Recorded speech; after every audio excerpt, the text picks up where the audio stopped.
Hello and welcome to everybody for the second of the Arms NA Open.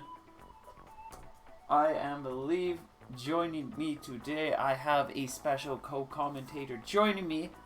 He goes by the lovely tag of Cold Stare, the Texas rattlesnake of the Mid-South.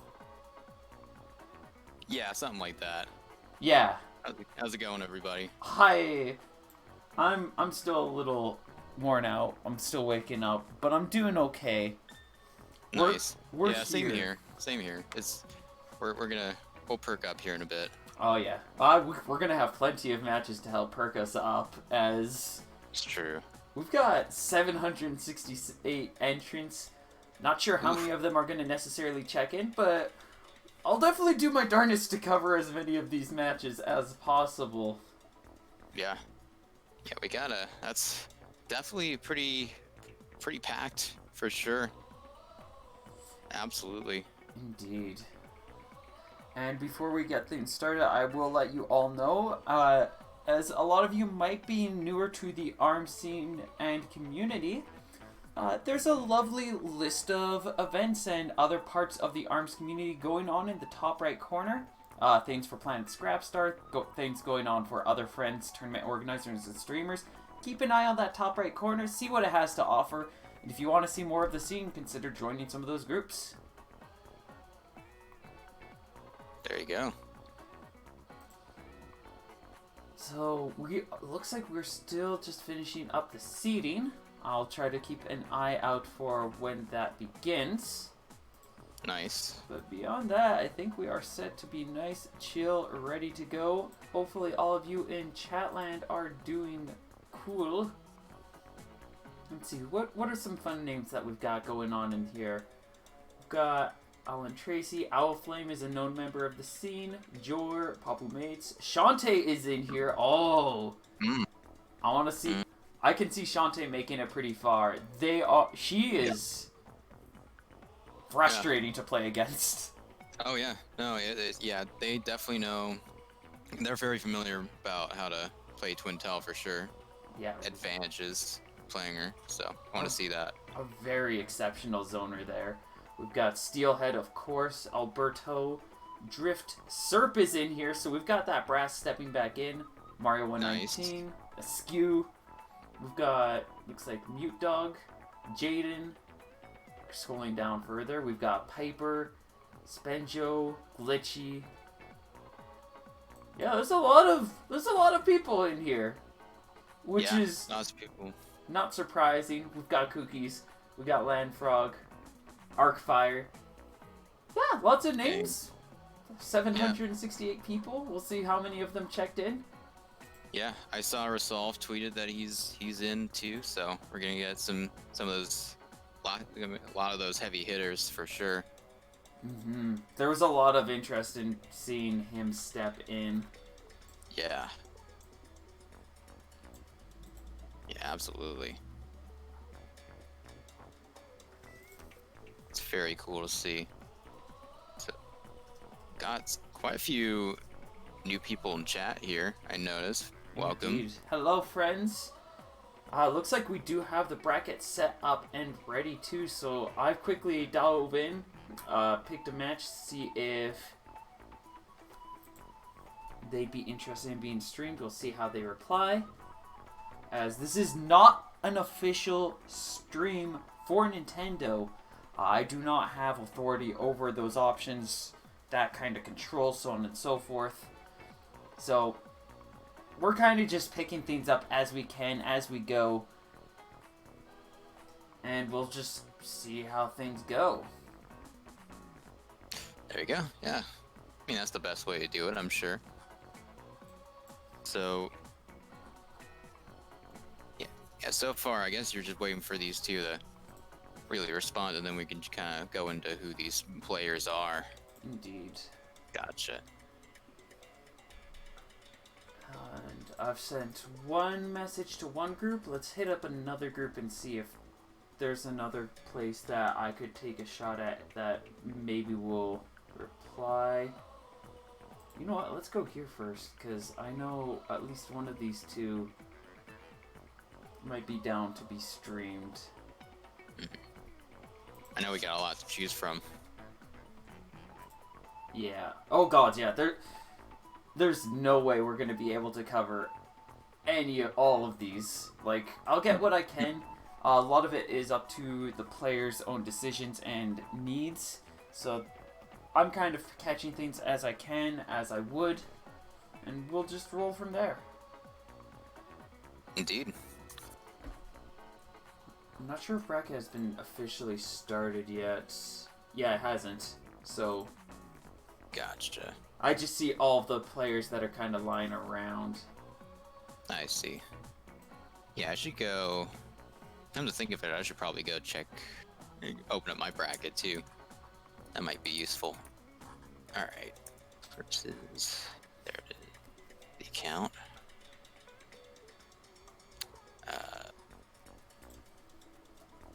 Yes.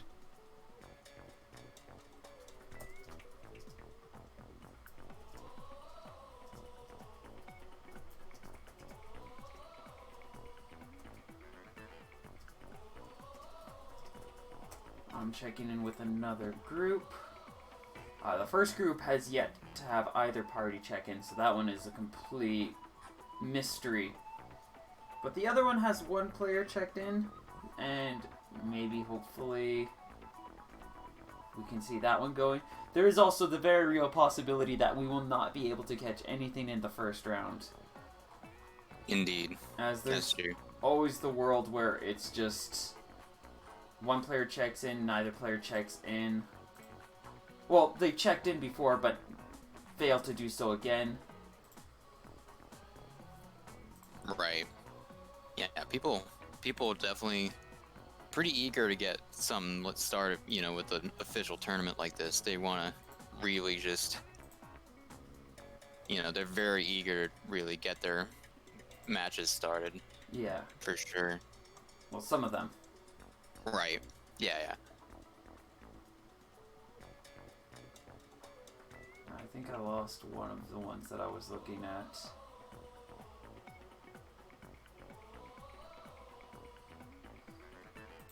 Let me just do it this way then.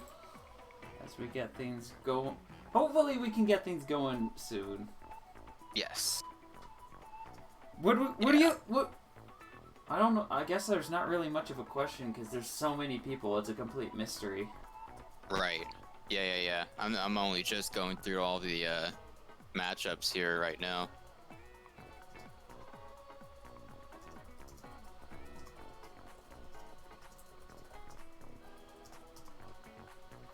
So many different people. Lots of familiar faces, but they're all super spread out from each other. It's probably for the best. I guess the question is, where is Astro Ninja? Astro Ninja? I haven't seen him yet. He might be...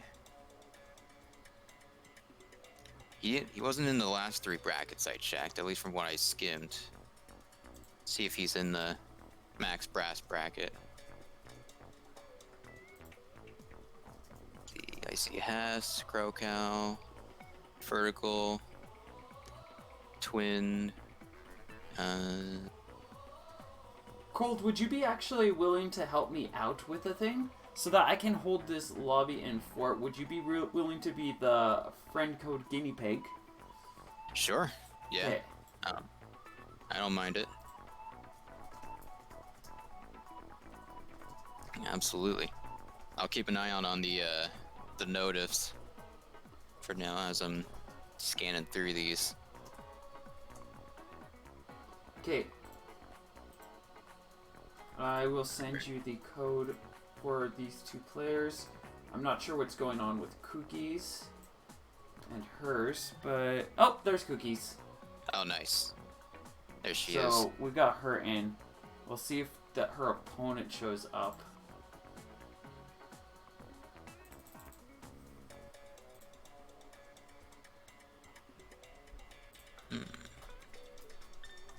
Adam Brain out. There's someone, Rocco.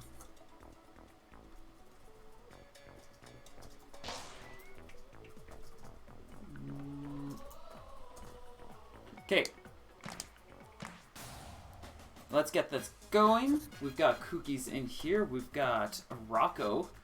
And we should be all set to have our first bout of the tournament.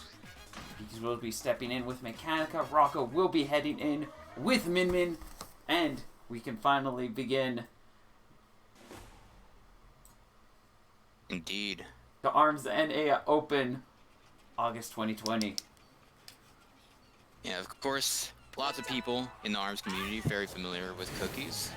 Just as a community leader in general, also very, very skilled player in and of themselves. Of course, Rocco, though, pretty new face, so I'm really excited to see how this will really turn out for the two of them. Rocco going in with default Min Min. It is a really solid setup for Min Min. A little risky and difficult to work with, as if you're missing your shots, it leaves Min Min really open. But when you know how to read your opponent, how to move efficiently, there's a lot of really solid poking that you can do with that character, with that setup, to get some good damage.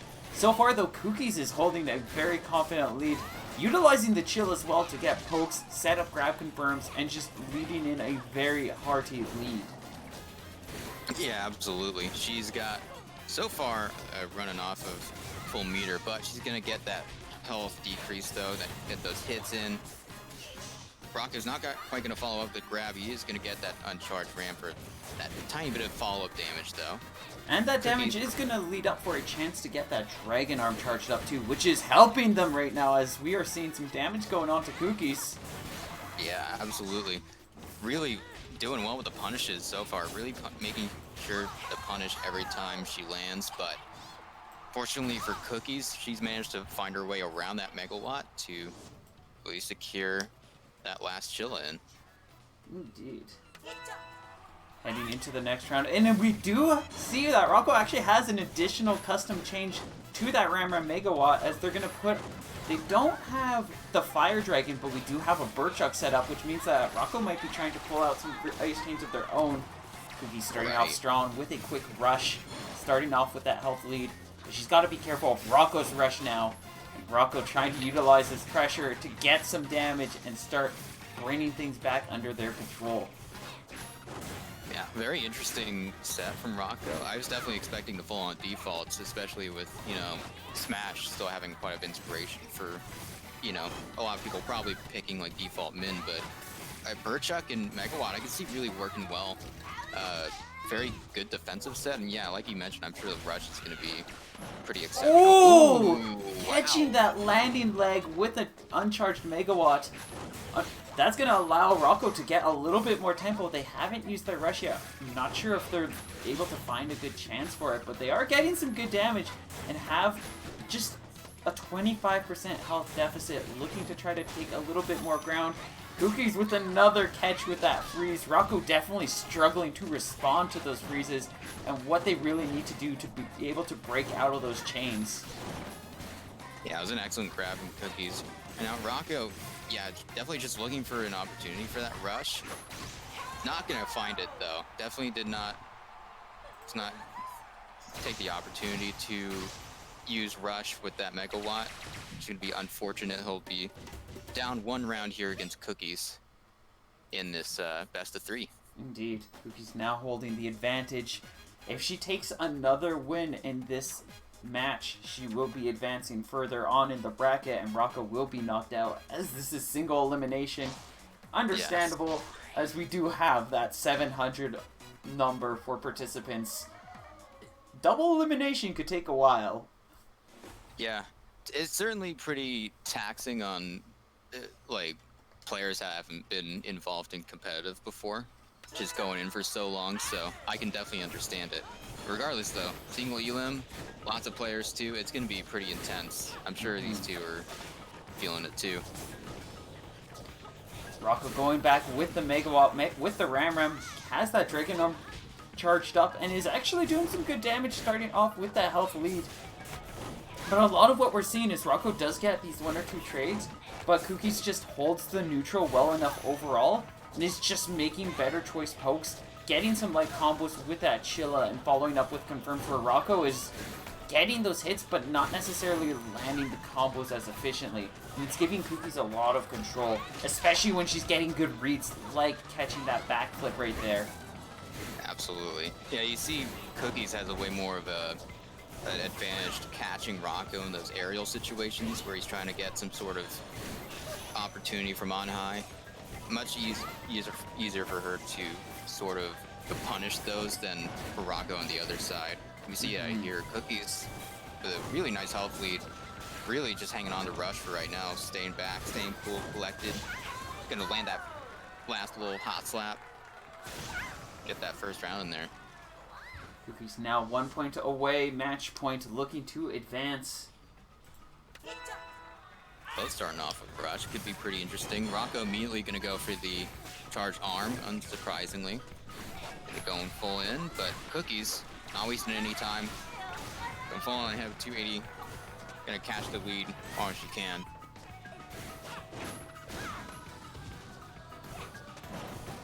Nice catch with that Slap-O-Mander. Another big thing that Cookies has really been doing that has given her a lot of advantage is that she's using her rush a lot, where Rocco is still just holding onto it, builds it up, and just doesn't find the chance to really throw it out. Right, and it is hard to really find those opportunities. It's very tempting for you know, newer people to like hold on to it for a really special moment, and you know, as things might get worse, you want to hold it on for even longer in case for a last resort. But you never know when times like that happen, when things come up very unexpectedly, like a wake-up grab. Cookies just did, and she's gonna seal that deal in that best of 3. She'll be moving on. Very nicely done by Cookies.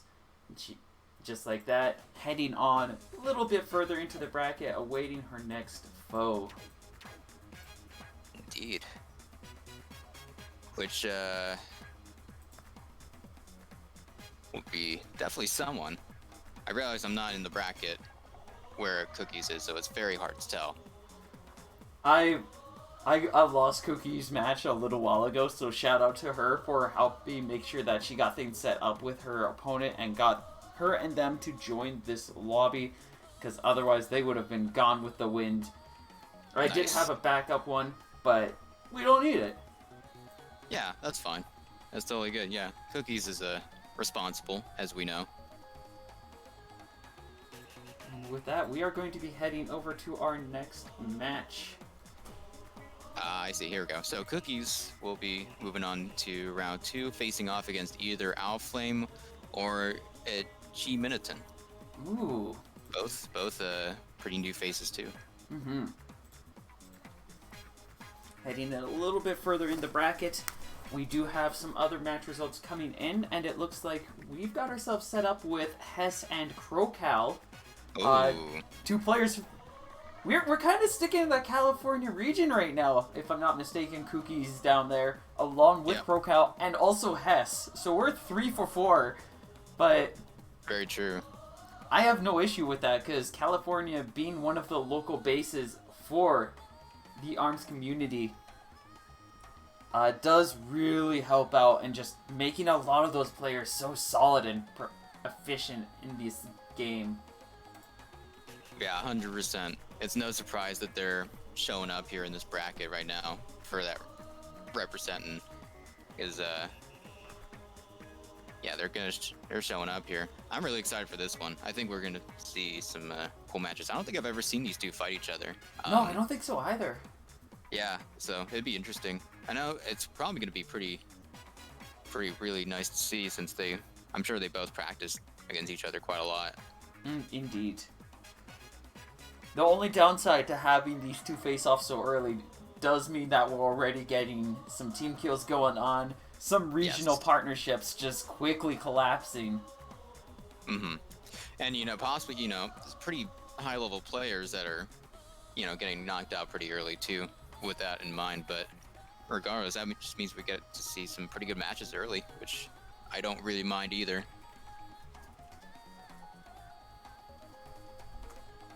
Indeed. Alright, it looks like I just need to get things set up for us to become friends with one of them once again. So I'm gonna send you a friend code, and I'll get you to help get things set up. All right, that sounds good. I'll keep watch. I swear I had both of these on my friends list at some point. I think I probably just had to save up some room. Yeah. But we'll see. There you go. All right. Go ahead and find it.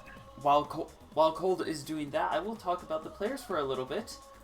Some of the people in this community right here watching might already know that Crocal is actually a Twitch streamer, entertainer, who mains Min Min. He is I think he's streaming his own side too, I believe, if I'm not mistaken. He probably is. And then yeah. And then on the other side, we do have Hess, one of the top performing players from the SoCal region. He mains Twintel, and he is a Twintel to reckon with. I believe he's taken some tournaments in the offline scene, or at least in the local scene. Yeah, no, right. He was undefeatable in the local scene for a while over in SoCal. Yeah, absolutely. Yeah, he had a big winning streak in Wednesday night fights, I remember. Back when that was really, really, really active. Yeah, definitely remember that. Just untouchable. We haven't seen him in the scene lately, but I'm sure this is always fun for players, especially events like this, to give them an excuse to hop back in, see how the scene is going, how the players are rolling. Yeah, it's true. I mean, even without locals, Hess has gotten a lot of great placements over like really major tournaments. I think he's gotten like, I want to say top 8 in Evo, I think. Maybe top 12, somewhere around there. As well as tournaments like Heart of Battle, NCR. Really, really solid player overall. Indeed.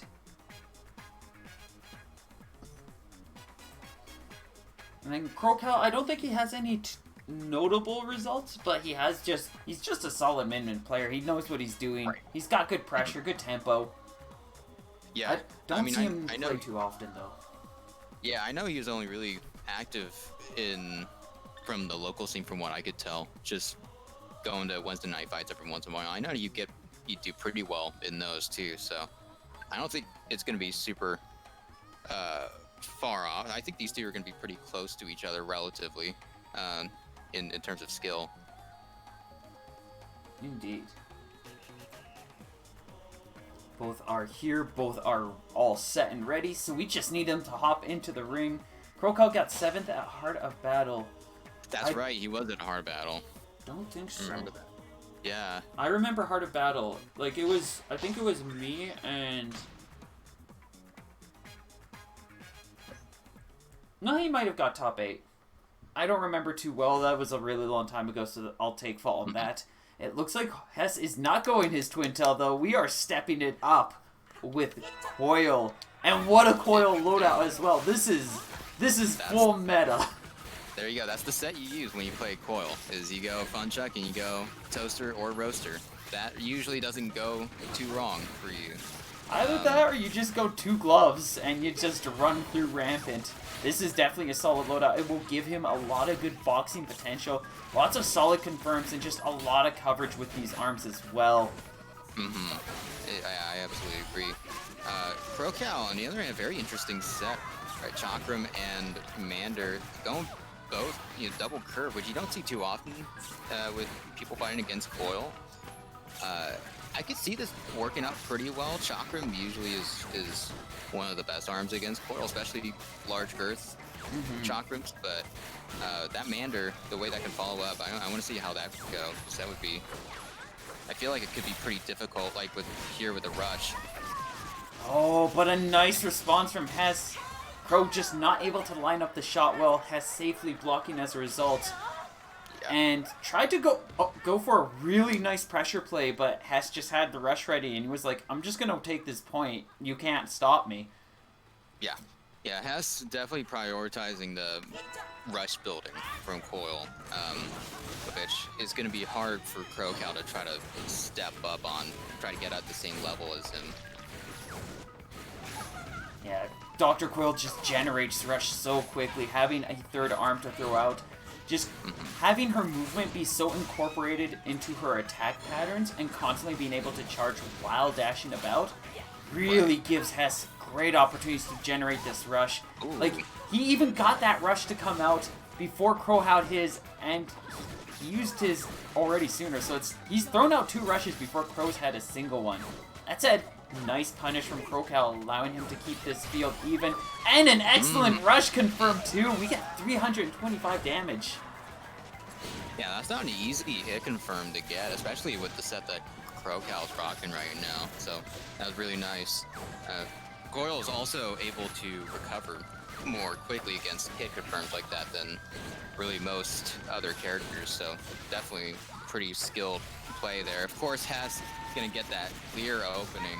Saw that disabled arm going in for that rush, evening things out on the health side of things.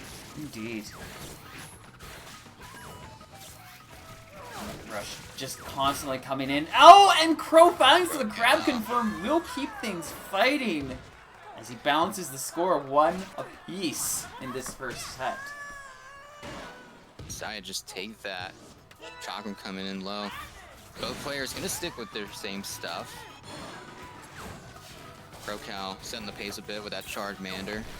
Gave himself a chance to get that Dragon Arm charged up and gave him a little bit more neutral ground, a lot more breathing space to start this advance. He's also got that rush ready.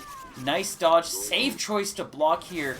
He could have gone for a potential punish attempt, but with the Funchuck and Toaster just having so much coverage being a flurry rush versus his Mander and Chakram, there are a lot of cases where Hess could have just powered through him and taken him down.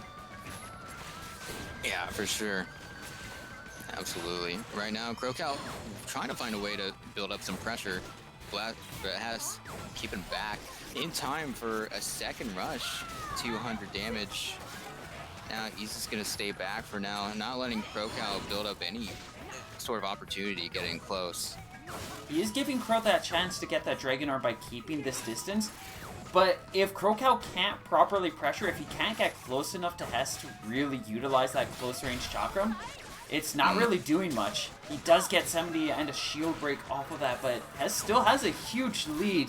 And he's got another rush ready. Yeah. Everything's kind of going in Hess' direction right now. We saw Crocal got another really good hit confirm, but that Mander just, sometimes it just doesn't quite aim the way you want it to. So it just kind of raises Hess as he kind of gets out of there relatively unscathed. With that last hit, Hess going to build up a lead here. Setting up with tempo advantage, 1 point to him. And Crocal now at the back heel. Hopefully the stage is lining up more in his favor. Because he definitely was standing well with Hess. I think, if I'm not mistaken, Temple Grounds is one of the better stages, especially if you get that high ground, like Crow had in some of those exchanges. It makes it so much easier to contend with Dr. Coyle. But there's a lot of stages where that cannot be the case. Certainly. Oh, Hess switching it up here. Gonna go with the Twin Tail. And this is the Twin Tail we were talking about. We've got some really solid arm coverage here. Hydra, Boomerang, and then a Funchuck on the side to help contend against some of those curvier arms. Yep. Really solid set for really capitalizing against like evasive fighters, grounded fighters, especially like Crocal. Definitely, especially fighters like Min Min who don't have the safest aerial game. You can punch with that Hydra pretty easily as well. At the moment, though, Crocal picking his spots to go in for those grabs. Dragon Arm Chakram it's so big. Whenever Min Min gets that Dragon Arm charged up, it's just a massive body. It's so difficult to dodge, and it recovers so quickly that Hess, especially with these arms that he's got currently equipped, he's constantly just fighting in a bad spot, just backed against the wall, trying to contend with it if Crow ever gets that charged up. That said, a nice rush will give him a little bit of ground to work with. But Crow now ready with the rush will be closing in on that distance. And a nice bait for Hess will keep him alive and fighting. Yeah, not quite gonna have his shield survive that, but 55 damage, pretty negligible for him. He's got time for one more rush, which he's not quite going to land, but he'll get a tiny bit of chip damage off of that as well. It does enough to secure himself a health lead until Krokow is able to get a good trade or two, and you see Krokow determined to have to get forced to have to get those exchanges back into his favor, and because of that leads into some very easy punishes, and he's going to be able to secure a nice KO as a result. Indeed. Another thing you're seeing from Hess is the shield pressure coming in with that set as well. Really, really strong pressure. Boomerang pretty safe on shield for the most part, not incredibly, but still pretty safe. Allows for that Hydra to catch any sort of response that that they could probably make, aside from blocking again. But regardless, it's keeping Krokow nice and pinned, as we're seeing here. Yeah, this is a really good read loadout. If you're reading your opponent, if you're setting yourself up well to punish, you're going to have a very easy time sniping them down. Even though Krokow has beefier, weightier arms, and he has a better time being able to just like power through Hess, if he's making mistakes and those mistakes are nice and open, and Twintel being such a good character for capitalizing on those mistakes, it really leans into Hess being able to just find these small windows, throw in a Hydra, it's going to be a safe knockdown, throw in a Boomerang, it's going to be a safe blow away. Nice grab opportunity there. Crow almost whiffed it with that delay because of that kickflip, but he does get the grab regardless. Yes. He's only looking for one more hit though. Yeah, Krokow staying pretty, really conservative playstyle right now. Really safe. Make sure you didn't want to make any mistakes, as players usually do when they get to that red mode on a decisive round, but he was very much in... Haz was very much in the health lead, so he got quite a few opportunities to make sure that there would be one more mistake that would open up to make sure Hess would move on into the third round. Indeed.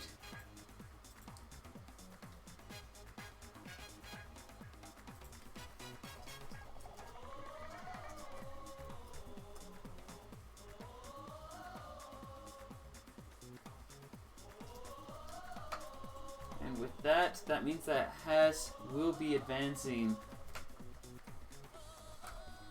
And Krokow will be knocked out of the bracket. And it looks like we do have ourselves another match already set up and rolling. And we're going to try to catch that one. It's going to be Vertical H against Lamson. Okay. Alright. Is this Lamson the mummy player? I don't actually remember who Lamson is, so I'm eager to see what's going on here. Okay. I was thinking it might be Lance. Oh, no, it is not L Shards. It's not Lance. Okay, never mind. Yeah. I'll have to find out then. Here's Vertical. Vertical I haven't seen play in a long time. I think that's just from me being not being too informed with matches nowadays. I'm really excited to see Vertical play for a bit. It's been quite a while. He's been getting back into the scene a little bit. I've seen him play here and there, and let me tell you, he is on fire right now. He has been making some really good matches. He's been doing a lot of really killer plays and has just been taking down a lot of people recently. This is not a player you want to mess with.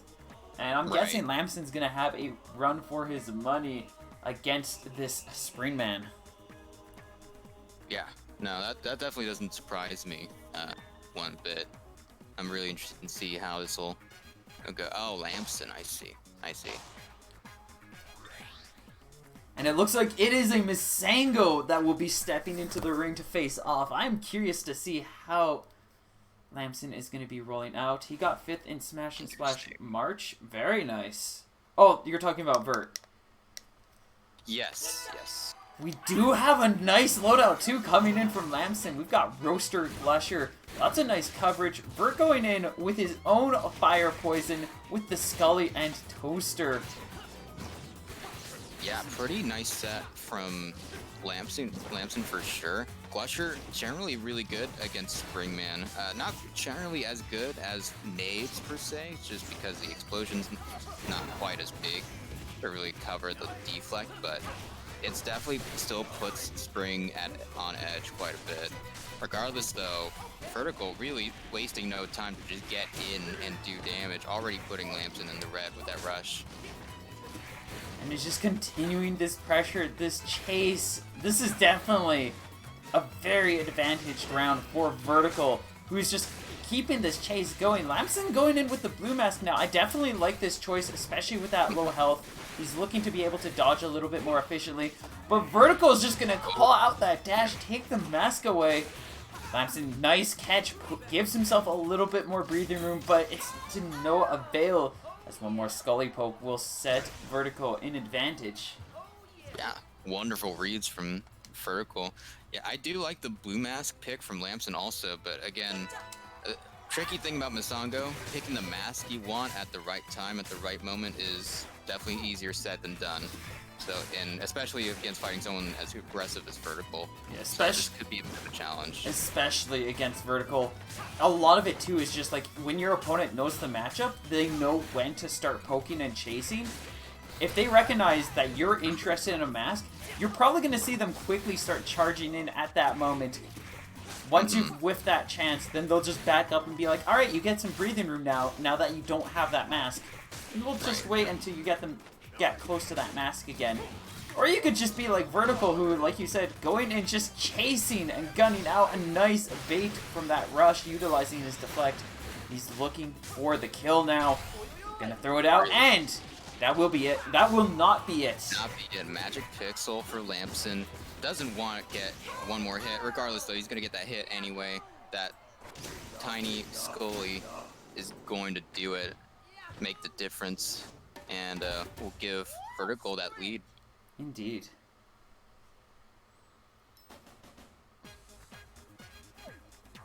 Vertical now holding that advantage. He's looking to keep climbing through the bracket. Lamson definitely looking to try to keep himself swinging as well, but Vert might just be a little too tough for him.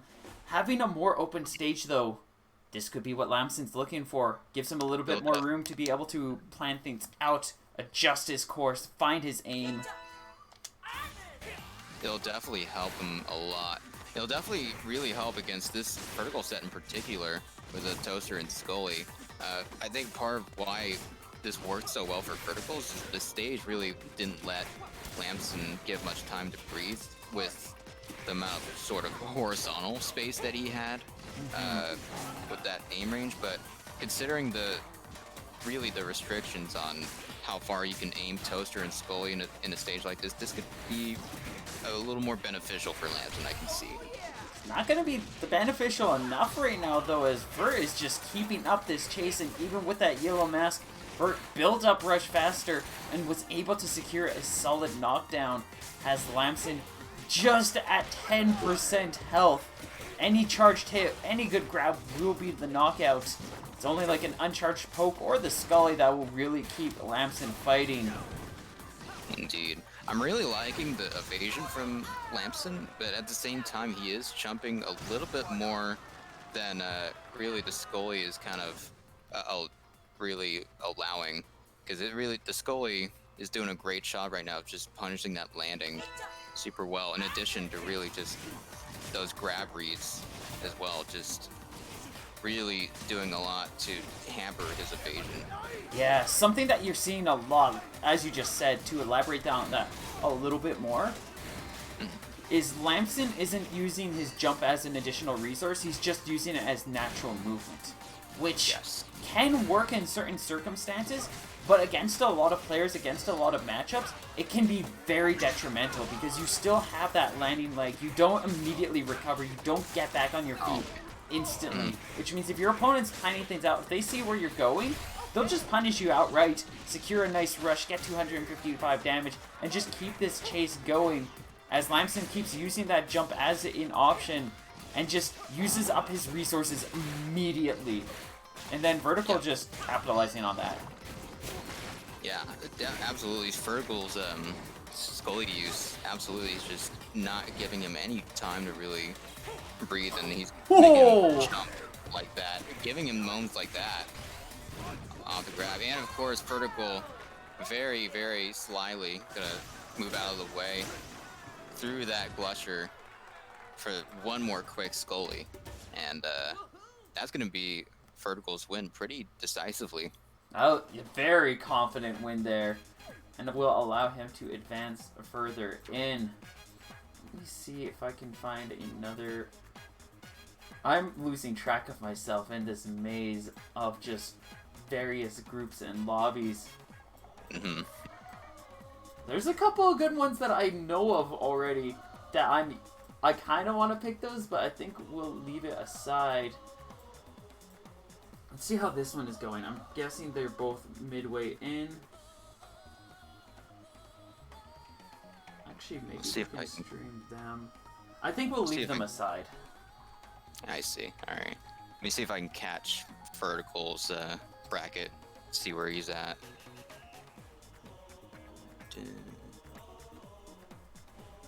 Okay, not in Springman bracket, ironically enough. Alright, so I've secured the one after what we've got coming up next. Let me just find one to cover now instead of just in a few moments. And yes, while we do have a moment and are getting things set up, to introduce ourselves, as I don't believe we have properly done that yet, I am Leave. I am a streamer, entertainer on Twitch, the world of Twitch. I play ARMS. I play a lot of Nintendo games and a few things otherwise. And with me, I've got one of my favorite co-commentators. Definitely enjoy bouncing off words with him. We've got Cold Stare, if you want to talk about yourself for a moment. Yeah, I'm Cold Stare. I really haven't been super active recently with things going on with ARMS and streaming and whatnot, just because of lots of reasons, to, like graduation and lots of more obvious, world-impacting reasons, right? But I don't know what you're talking about. Everything's really? fine. There's no pandemic outside. Oh, okay. I must have mistaken it for something else. Anyways, but yeah, I've been chilling out. I've been hanging in there so far. I've been still, making posts on social media, whatnot. It's been coming here now. It's been pretty fun. Indeed. Ooh, okay. I just spotted Fergal here.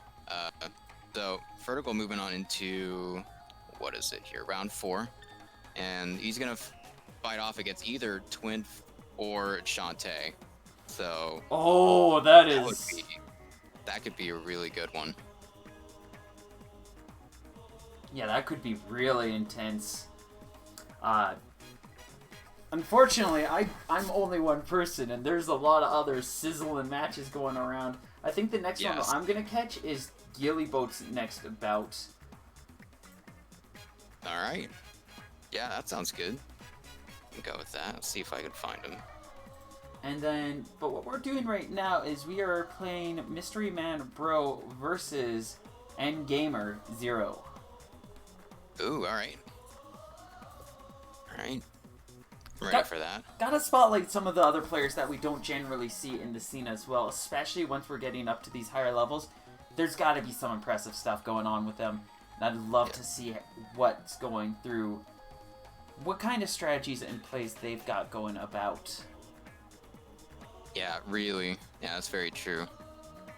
We got MMB, part of the ABC crew, and Endgamer, both in the lobby. Meanwhile, in bracket, I've noticed we got some interesting matches here that we might not be able to see, such as Linkable versus Hypertext. Oh, that's a good one. That would take me back a bit too, but I know they're probably in the middle of stuff. I got Sean Mark, also formerly known as JM Canada, versus Radio, going against each other too, which I would be I think that would be a great match to watch them also. They're probably going at it too. So yeah, lots of we're getting to the point where we're seeing lots of these heavy hitters come against each other. Yeah, coming at this point, if I had a bit more opportunity to reach out to a lot of these players, I'd probably start poking and being like, hey, do you want to wait? Do you want to wait? Do you want to wait? And just like catch like 4 or 5 different matches. I think I'll start trying to do that once we get to the quarterfinals and see if I can start slowing things down. That said, I'm not going to slow things down too immensely because this isn't my stream, this is not my event, and these players have free reign and free choice to make their calls as they see fit. Yeah, absolutely. Alright. MB right now taking the lead. Really good movement mix-ups with the his aerial sort of jump-ins and all that. Gonna get a clear rush advantage on that front at the end. Will get himself a lead. Actually, looking at some of these other brackets, it looks like a lot of the bracket we're currently watching right now is actually like leagues ahead of a lot of the others, where it's getting close to finishing up, where some of these are just barely getting to their round 3s. So yeah, we've still got lots lying around.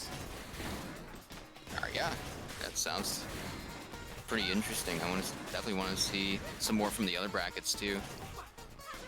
Indeed. Let's see. Endgamer right now with Rush trying to find an opportunity against Ribbon Girl on that high platform, but that, you know, it's much easier said than done. A lot of times it's much easier to just try to get her off that high platform, so you get more of a sort of opportunity, kind of like that. Nicely done. 255. Ooh, a nice evade from Mystery.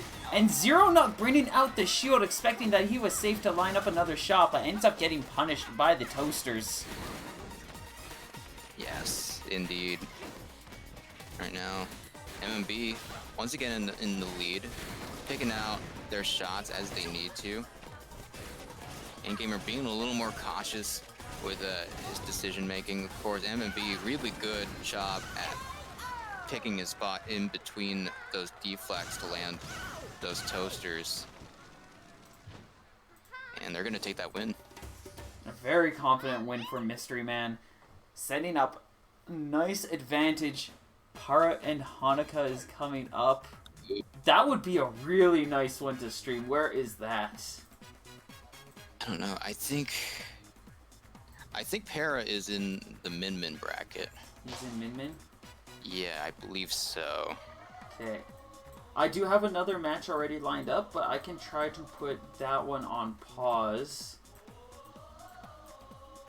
We've got Steelhead in the Min bracket as well. That is a fierce bracket. Very tough.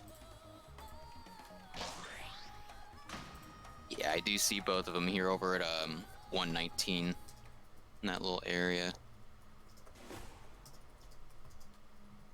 Regardless, though, game 2, these two individuals going into Via Dolce this time. I think it could probably go either way. Judging by how MMB has been playing against the Springman so far, I would say it's probably more in their advantage so far, but again, we'll see how it goes, especially with that nade as well. I think it could be pretty good for them, unless we see some good stuff on Endgamer's side. And the nade can be really difficult for Springman to contend with. That said, it's a little bit slower than that Toaster, so depending on how important that speed was, we could actually see the nade working out a little less effectively, and are currently doing pretty good for Gamer Zero, as he is holding that health lead with a couple of nice grabs, and that Toaster Tribal just leading into some really solid damage. Indeed, yeah. Going in for that rush to block out that poke, really attempt to really snuff it out.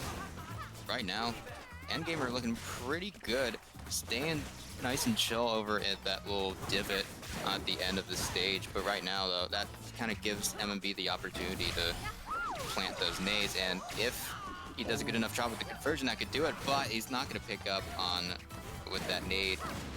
And he's going to get taken down as a result. Yeah, Endgamer going to find that opportunity, get that big, fat tribal really land. What are my thoughts on Hawaiian pizza? I'd say I'm neutral on it, but I would definitely not seek it out for sure. I don't have a hatred for it. but That's understandable. I think I would pick most other things to answer that question. But regardless, going into here, MMB, very strong start, of course. A couple decisive nades, picking up the pace. And then Gamer has Rush. Gonna use it before MMB builds up theirs, but no dice, only chip damage. Indeed. Endgamer, we can see Endgamer picking up a little bit more on the way that MMB moves and how the sort of movement mix-ups that they have. Nice confirm off that splash damage. Just barely not going to do it, but it's not going to be a super huge deal for MMB. We'll just land that final nade in. It's going to be round 3. And we do see that Toaster getting swapped out. We've got a Coolerang stepping into the field. I like this pick. It's going to be a lot of what he's going to be leaning in now, is especially since he's got 2 arms that really do not hold up well against boxing, and Mystery Man going in with 2 gloves. He has to be dodging these attacks. But if he does slip his way out, these 2 arms are so good at coverage, and we're seeing a nice 230 as a result of that coverage.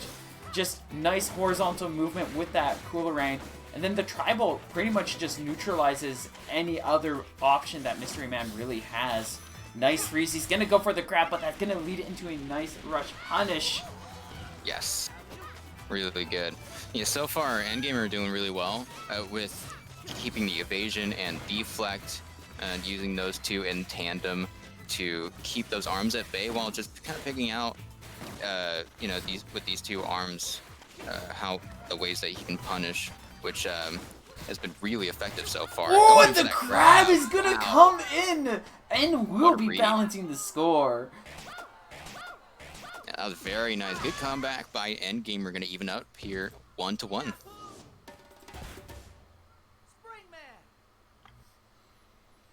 Now we are on that final bout. That stage worked so well for them too. Just that narrow hallway really limiting Mystery Man's movements, putting him nicely in place for a lot of those catches and punishes.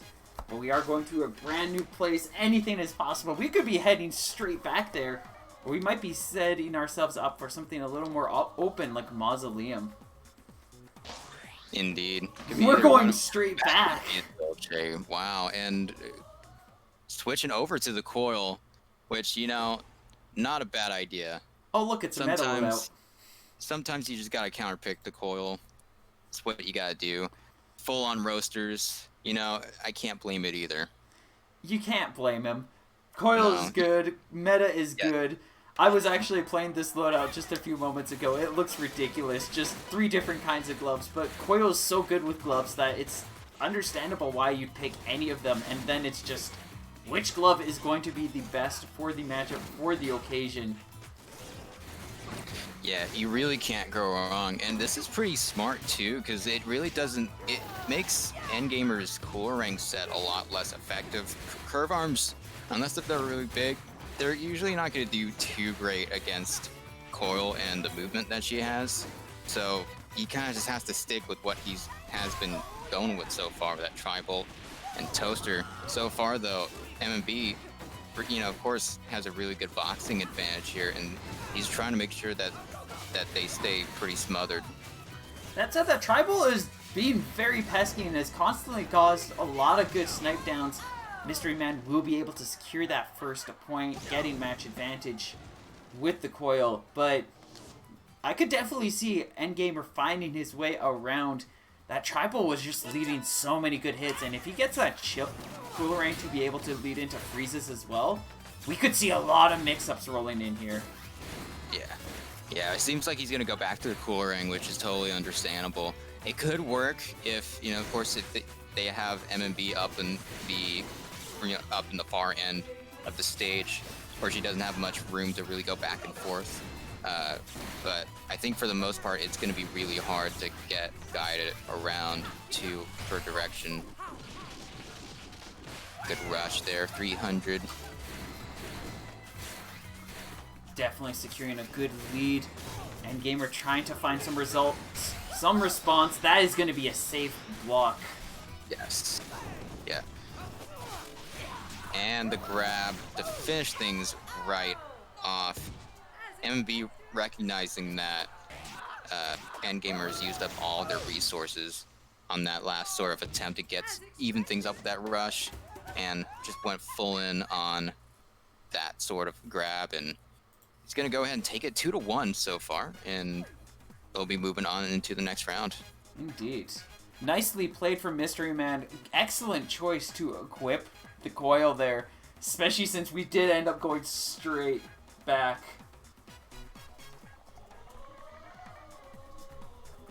Indeed, yeah.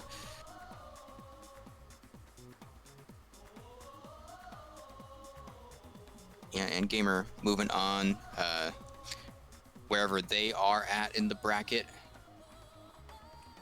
Yeah, we'll be advancing further.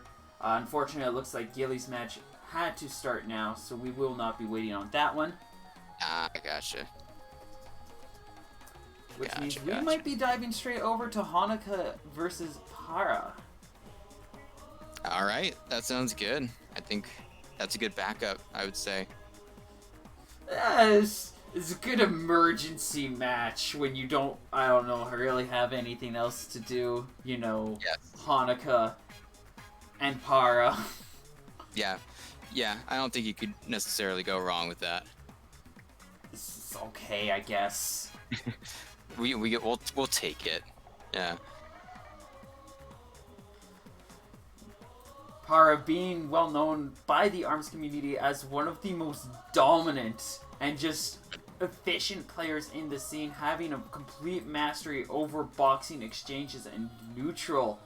And then Yes. Hanukkah being a very well known tournament organizer and excellent Twin Tail player here, has taken down a fair share of names of his own. Yeah.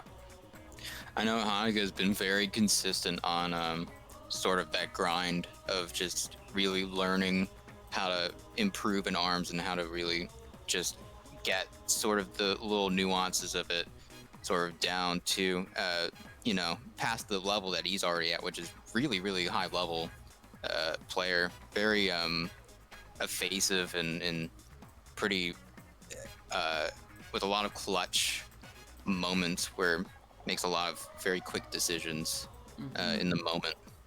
So I'm really excited to see how these two are gonna really play against each other. It's gonna be kind of proactive against reactive, I feel, for these two. I will actually make a note. It looks like Para and Fam are still locked into their battles, so we don't actually know who's going to be advancing from that one yet. I see. All right. Maybe we can catch something else on the side. It has been a few minutes already, though, so I'm guessing that we're closing into that one being done. Maybe they just forgot to enter the finishing results. So let's get Hanukkah in here, and we'll just get things set up for that regardless. Yeah, I think that sounds good. I know someone in chat brought it up that they're fighting against each other, so I'm willing to bet that it might be that their Para's kind of caught up to that level. Mm-hmm.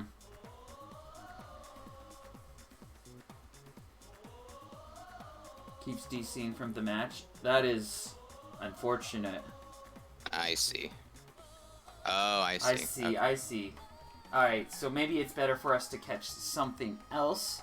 Mm-hmm. That said, if there's too many issues, it might lead into Para advancing regardless, knowing how these things work. Yeah. I might catch this random little pocket thing while we wait for that. Alright, what do we got here? We've got Anope and Penguin, so two players I've definitely never seen. If they're interested in streaming, I'd love to see them play. See what kind of talents they've got available. Yeah, I'm down for that, for sure. It's not often we get to see, two new players kind of come up against each other. It's very, really cool to see how different sort of the, mind games are, sort of with newcomers like that. So I'd be interested. in that. Okay, I'm gonna set you up with the codes for that. Alright.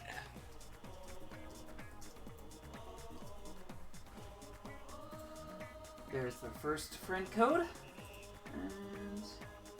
And it looks like they're both friends, so I'll just get one of them. Gotcha. I'll put that up.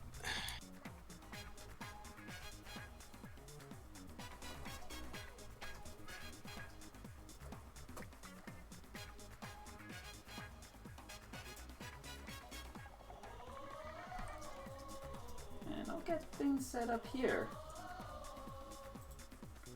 Also, much thank for helping me do this, because it takes a big step out of my list of things that I need to do. It makes my life significantly easier, so much thank to Cold Stare, much appreciate. Everybody say thank you, Cold Stare, for being big help, big assists. Oh god, thank making you. this world significantly more bearable for me. Oh golly, I don't deserve that praise. No, you deserve it. You're great. I like you. Oh. You're cool. Oh golly. Oh golly, oh me. Oh gee. Oh gee Williker, Batman. Oh no. Alright, I just got Penguin over here, so I think they're gonna come up here at any moment. While we're waiting for them, I'm gonna look through and see how things are going. We've got Random Pixelator taking on Serp right now. Whoever wins that will be facing off against Tess. I might want to see... That might be interesting. We've got J-Ro waiting in the match between Twin Please, which... I think that's Twin 5-0. Is that Twin? Yeah, I think that's Twin. Yeah. I see. Yeah, that's Twin. So Vert and Twin is actually a really interesting one, but unfortunately we will not be able to watch that one. Fine, it's fine, because we've got these going on. Nice. Alright, yeah, so Penguin already ends, and like you said, the other player I think is friends with Penguin already, so it'll just be a matter of time before they show up too. I think we've got Goof facing off against Astro Ninja right now in bracket. Hypertext is awaiting the match from Spencho versus Dead and Deadly, who will be facing off against John Mark, as you noted earlier. We are still on that point. Siam against Layman. Jor is awaiting Ghostfinger and Pescachurro. Piper is awaiting Mr. Squishy, who is awaiting between Wi-Fi 52 and Rex Beans. Peggy is awaiting against Treebird, who is waiting against Uran, who is awaiting for this match.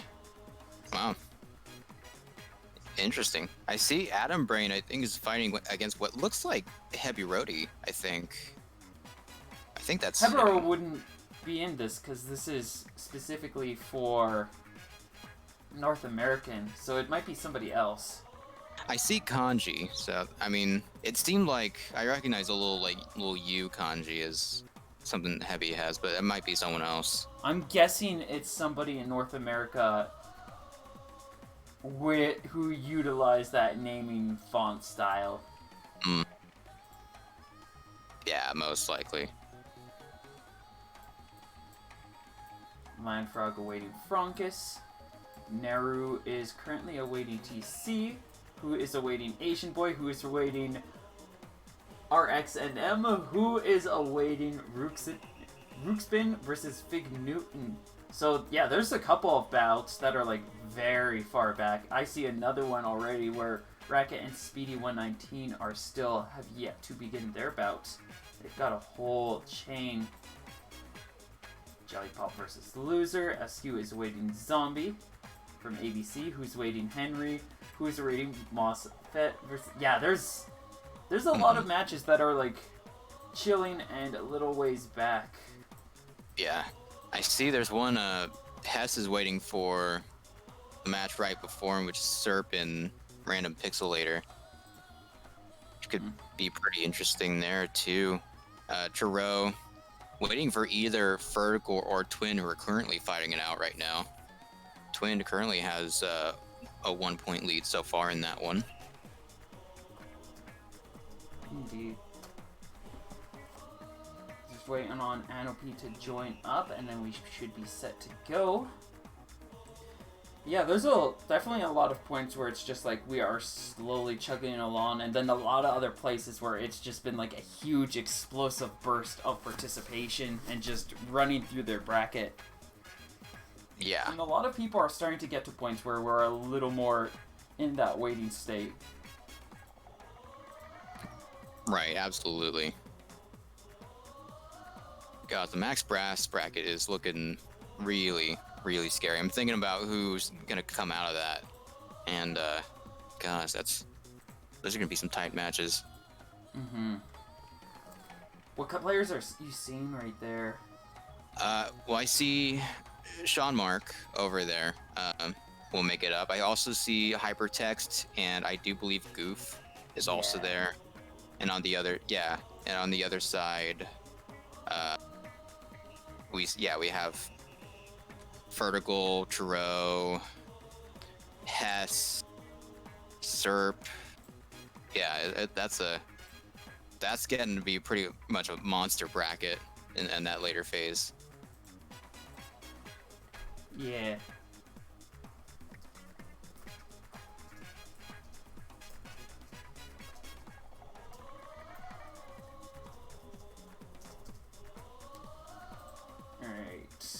So we do have a confirmation that Pyra will be advancing in bracket, because unfortunately for their opponent, they were defeated by cursed internet connection.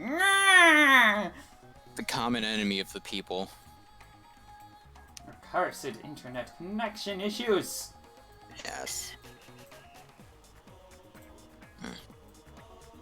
And it looks like Gilly was able to take their opponent down 2-0, which would have been an exciting bout. We don't get to see it though, but that's okay.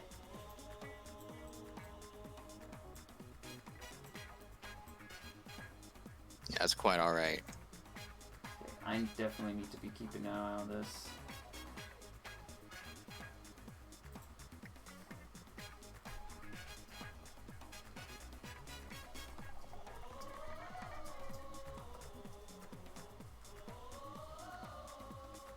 These ones are exciting too. Yeah, there's a lot. They're all exciting. Yeah. Very, very true. Okay, I'm just gonna have you get this other person's friend code because they're just not seeing Penguin at all. Gotcha. All right. My highlight isn't working all of a sudden now. There. If I can find Penguin in the bracket.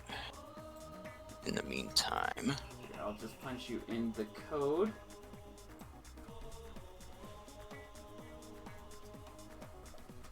There's the code for the other person. All right, get that. And there it is. Get that over.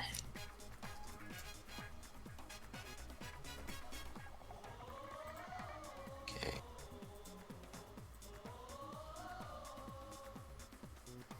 And that should allow us to get things back and rolling. Indeed. All right, Anopy. Yeah, that's the one unfortunate thing about online is do your best as you may. It's online. There's not going to be... There are things you can do to make things a little more consistent, but it's not going to hold out by the end of the day. There's going to be people who just have these weird issues that you'll never have an answer for. Mm-hmm. Especially in a lot large brackets, right, like this. Definitely bound to happen at least a couple times. Indeed.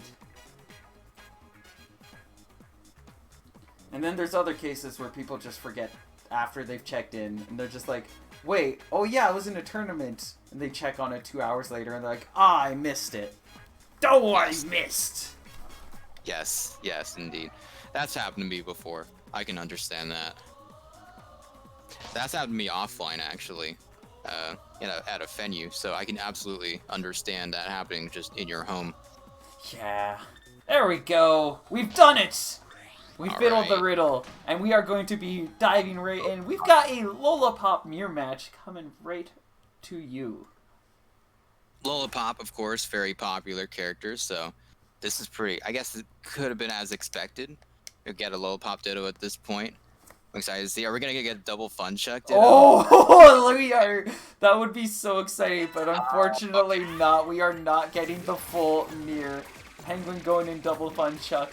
Anoki going in with the Parabola, with the Slap-O-Mander. Those two arms can be really scary, but if Penguin's using those Fun Chucks well, they can actually really efficiently just parry those two arms down. So it's all about Anoki finding their way through, looking for these windows to dodge out of the way of these attacks and make these punishes. As Fun Chuck is really, really scary to contend with, as it has the fastest retraction in this game. If you're parrying things down at point blank from you, you can stop an attack and throw out your Fun Chuck in the same breath. Yeah. Yeah, it's crazy fast up close. Right now, though, Anabi has a pretty stark lead.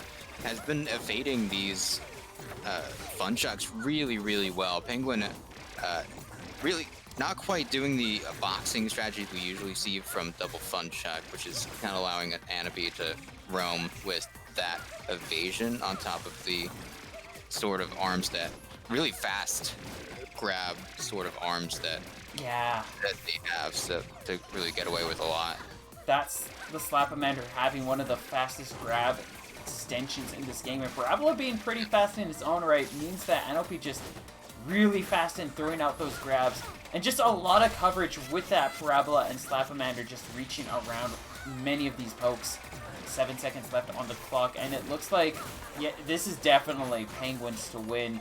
There is, or Penguins to lose here, as Anopi pretty much had just a very confident health lead. There was little to do.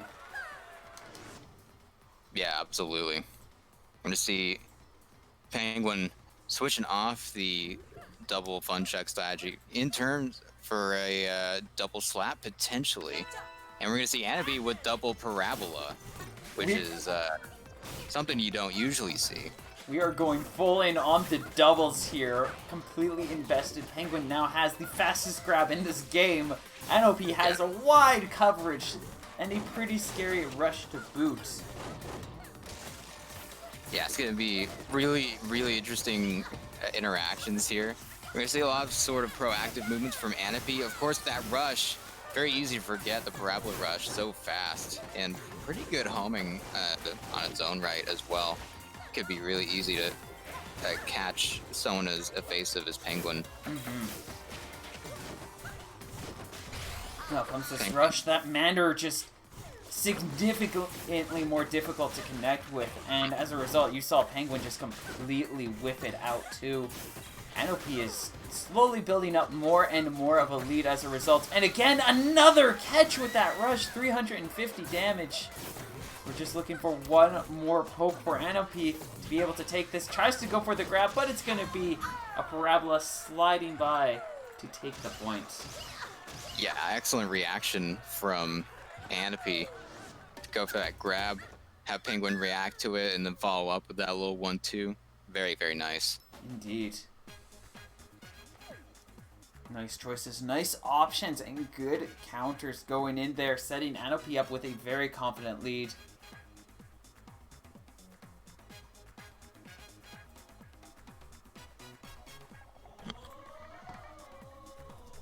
Absolutely.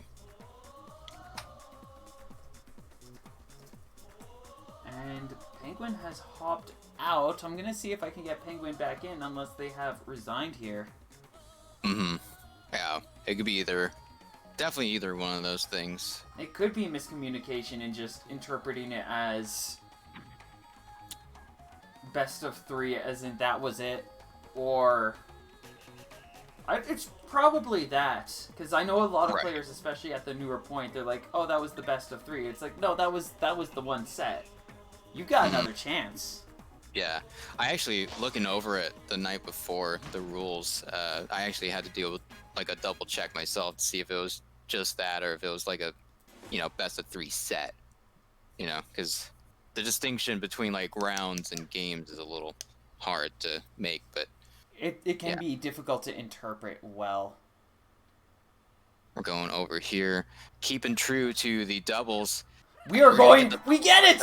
We get it! The double Funchuck meta has arrived! Fantastic. It's finally here. At a great stage for this, no less. Via Dolce, my goodness, we're going to see some really brutal rush interactions, I do think. This is where the real fun is, as these players are chucking these arms at each other back and forth. Penguin starting off with the advantage here, just getting a lot of nice pokes. Lots just efficiently just overpowering Anopy's approach and pressure. But backed up against the wall, there is nothing Penguin can do here. And Anopy successfully landing a very hardy rush. We do see another one coming up from Penguin, though, who will likely be throwing it out at a moment's notice.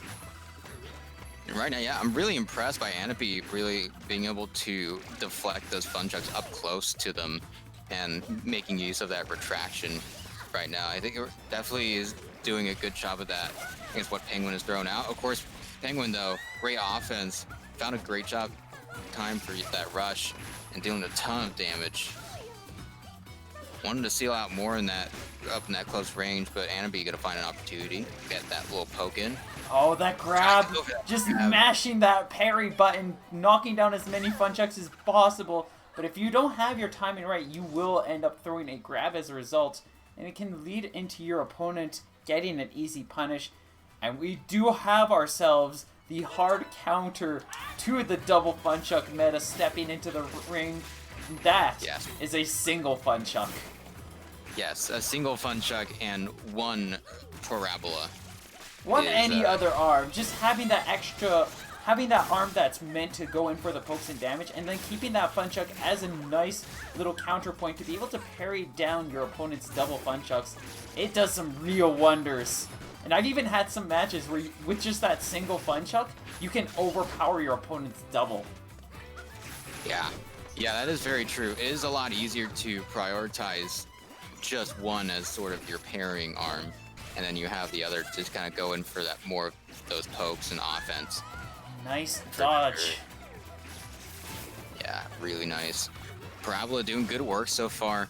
It's been doing pretty well guiding itself around Penguin's offense, sort of catching him off from the side every once in a while, which has been pretty good for Anopy. And that's going to balance the score. We are on match point for these two now. If Anopy does take this, they will be advancing. And with an answer like that working out so well, I feel like they're going to be sticking with that. Penguin going to be rolling it out once again with the double Funchucks. Oh, we're actually going to see the double Funchuck slip away from Anopy. We did see back at DNA Lab, the Slap-O-Mander Parabola worked really well, as it just constantly curved around. And while the Funchuck is really good at pairing these arms, if your focus isn't pairing these arms, then the Funchucks are going to just be out in the open and your opponent's going to be punishing you. That's a lot of what we're seeing from Anopy, who is just efficiently catching out a lot of Penguin's movements with these really choice arms. Yeah, totally. The Funchucks on their own, in terms of how you aim them, are very restrictive in the way they go out. It's given Anopy a lot of time to sort of roam around it and sort of find their opportunities for a rush too. Gonna get that rush in. That Mander gonna do tons of damage, 355. Anopy almost dodging it, but Penguin's gonna find that rush themselves for a little over 300. Just a good grab confirm is all Penguin needs to take this, but the hot slap's gonna be coming in slappity fast. Takes Penguin out, and Anopy will be rolling on ahead with a score of 2-0. Best of luck in bracket. We'll catch you off guard there for sure.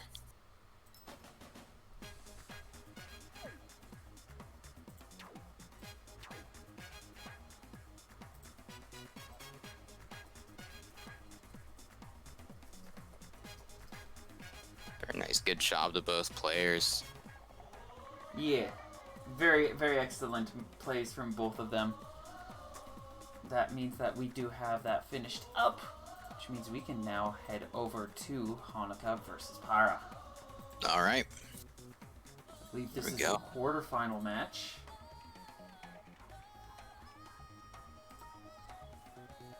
Quarterfinals. Again, yeah, this is where things most likely are going to get really, really, really intense going out. Again, you're going to be single elim, best of 3.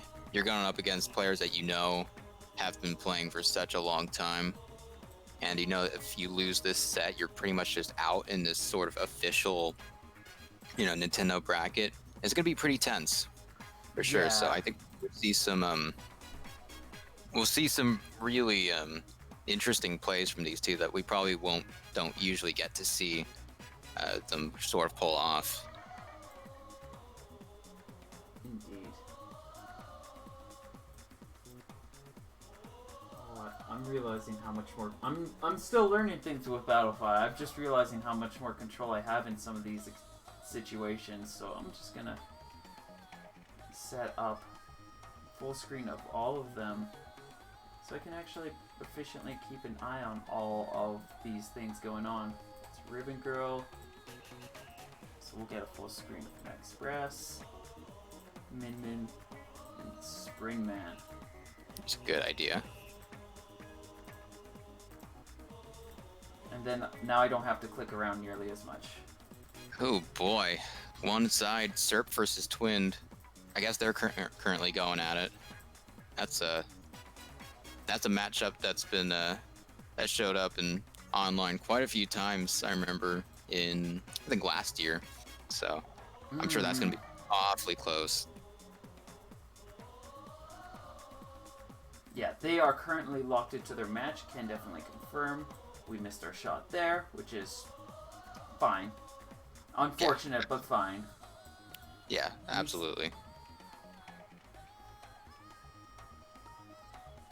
And it looks like over on Hyperlink versus John Mark, those two are currently in their bout. So yes. You're also missing out on that one.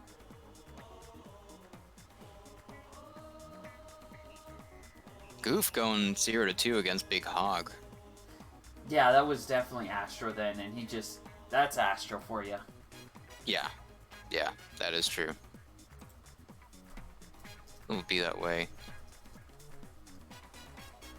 And it looks like we will not be doing Para versus Hanukkah because the two ended up playing their bout outside of the stream, so we will not have that one.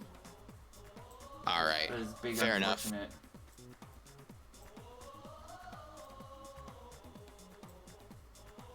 Fair enough. Got Mystery Man versus Slosh. We might take that one up. Or we could try to get Tutu and Wa unless they're already locked into battle. They are. Yeah, now is the point where it's like I'm trying to find these and everybody's just so gone into their bouts that I can't catch anybody. Yeah, there's a lot going on right now still. Yeah. You know, even in like round 4 or 5. Definitely. See, over in Ribbon Girl bracket, Neru did pretty well against no one, 2-0. Moving on into, what was that, round 5. Which one was Face off against TC and either NM or Asian Boy. Is the Neru, where was that one you said? It's in Ribbon Girl bracket. It's in number 122. Round 5. Oh, that one's still a little whiles ago. Yeah, Neru waiting out nice and comfortably. Yeah. Let's see. There's Bestie and Adam, but I think those two are already...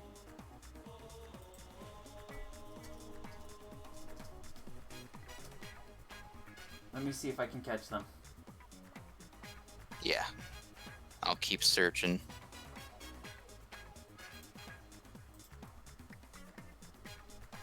I know we already caught MMB, but we do see MMB and Slosher are currently pitted up against each other.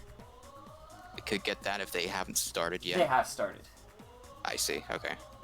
I think Bestie and Adam is our best bet. Yeah. Gilly Boat and Tudarupa matched up too.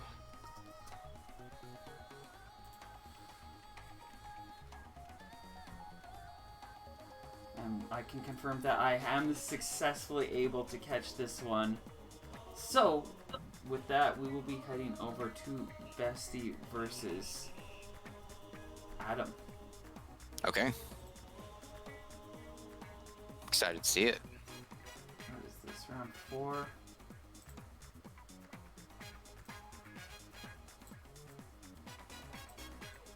It's final, semi, quarter, so this is round 4.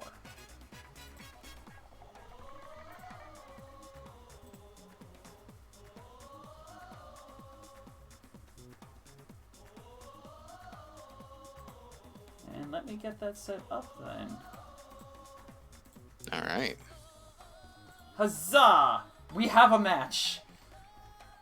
Amazing. One half of a match anyway. Yes. Yeah. Adam coming in. Adam, of course, exceptional twin tail player. Very, very strong. A pretty versatile player as well. Sticking with all ice arms usually, although occasionally they'll go with guardians, a little bit of some roasters as well. Really high pressure gameplay going on from their side. Indeed. Alright, and with that, we are all set up. Adam Brain will be set to face off against Bestie when these two are ready. We can get that going. And while that's rolling, I'm going to see if I can set up one of these others to get us another position for another bout or so.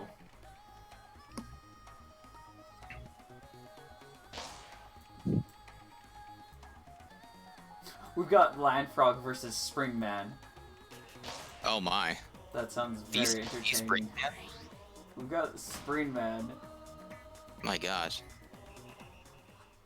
They've just started, so I'll let them go. Alright, so heading in. Bestie going in Lockjaw, Parabola, Revolver, Ninja. I like this. This is fun. Very unique, yeah. Definitely. We'll see how it plays out. Could be a little difficult to land that revolver against someone as evasive as Adam Brain, but I think it could definitely be possible.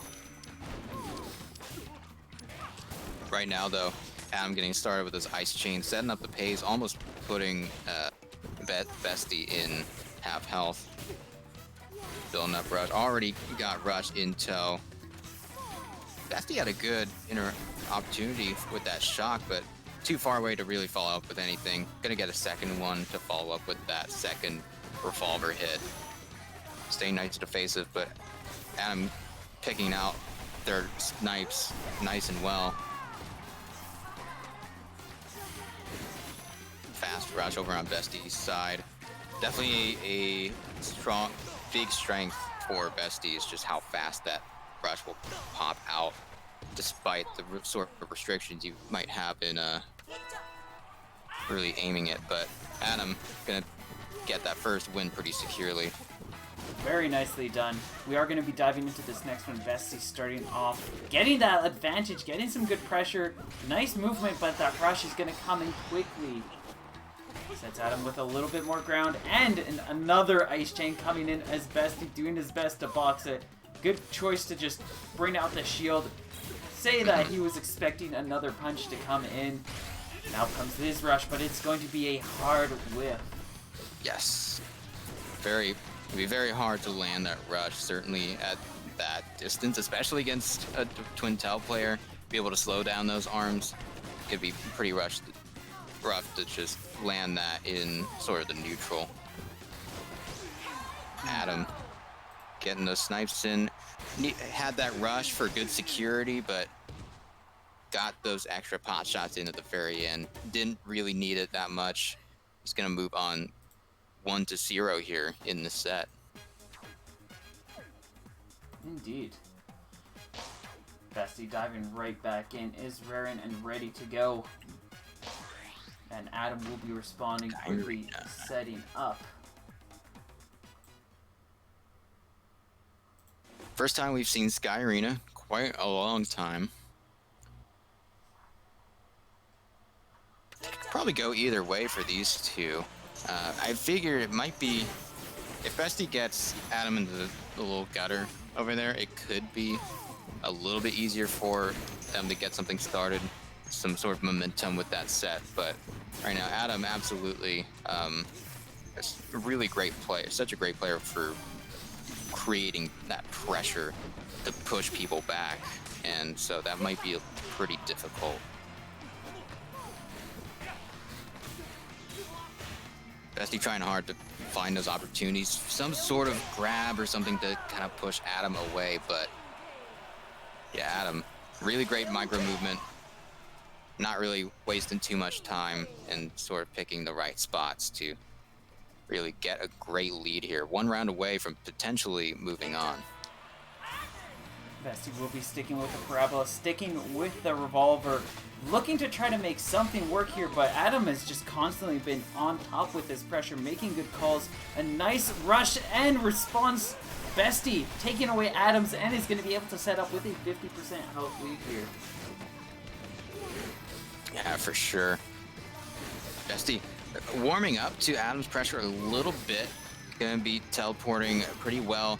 So, but Bestie trying to really punch his way out of that ice pressure. Gets by pretty well and is making the gutter more slowly but surely their friend. They're kind of dodging away to a lot of these attacks. Oh, nice call on that punch. Adam going to be able to secure that health lead off of this. Absolutely. Getting those 1-2 from that one revolver. Bestie's going to have to be very, very careful in where they find that landing. Ooh, that rush is going to help out. Bestie still has a chance to be able to do this. They just need a little bit more damage. The freeze coming in. They got to block. They're not shielding. Oof. Yeah, high tension going on. It's very tempting to sort of try to throw out those last second punches at those moments. But Adam, always great at also noticing when the opponent might be at a scramble and taking those last few seconds in stride. We'll be moving on into the next round. Indeed.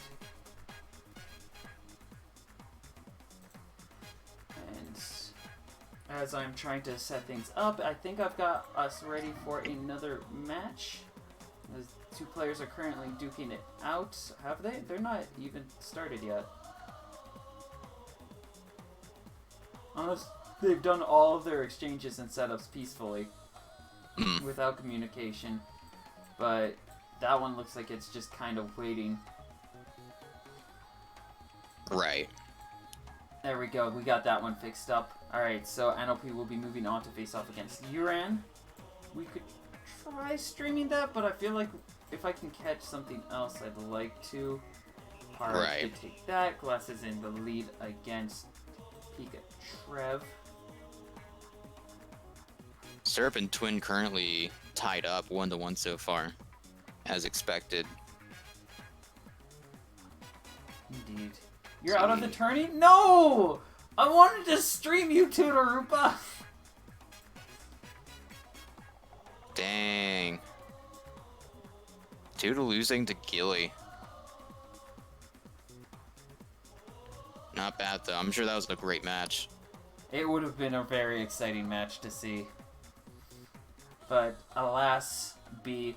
Gilly now waiting on winner finals of his side of the bracket to see if he'll make it to top 4. He does secure a top 8 position, though, which means congratulations to him. He gets 2,500 points. Yeah, fantastic. Yep, and 2,500 credit, which would be around like $25. Yeah. To really get whatever they so desire. Not too bad.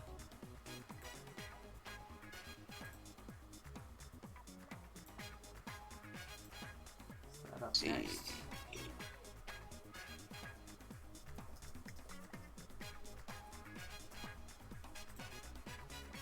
Wait, there's a highlight button I could do. I can just, like... Let me do a couple of things. Alright. So we still got a lot of the same sort of matches we've seen in bracket last time. Still kind of in limbo, it seems. Oh, this isn't the bracket I thought I was looking at. Yeah, we can see Turo moving up. Gilly definitely gonna secure that sort of spot, waiting on either Slosher or whoever is on the other side, Moonbeat, waiting on Red or that one guy. Mm-hmm. Either one just needs really one more set win to secure that spot. And moving on, Ribbon Girl. Yeah, Adam Brain, as we just saw, moved on in against Bestie to fight Landfrog, round 5. I'm sure that would be pretty exciting. Neru versus TC, who I don't recognize fighting off against Neru, but TC's gotten pretty far. I want to catch that. All right, I think that could be pretty good. That could definitely be really, really good. While you're working on that, we'll look on the other side of this bracket, and Askew still kind of chilling in the same spot at around the round 5 little position, waiting on a couple people, waiting on Zombie, who's also waiting on Jay Brodak and Henry, who I assume to be Resolve so far, since I haven't seen the Resolve tag anywhere yet.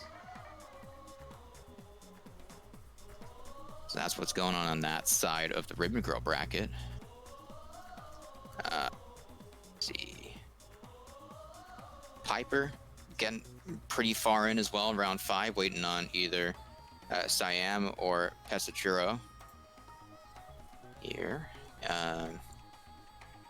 Hedgie McHoggerson in the same sort of spot too, waiting on Treebird, or maybe even Anna, who's also waiting on Anapi and Uran facing out. That could be a pretty interesting one. I feel like those two would be pretty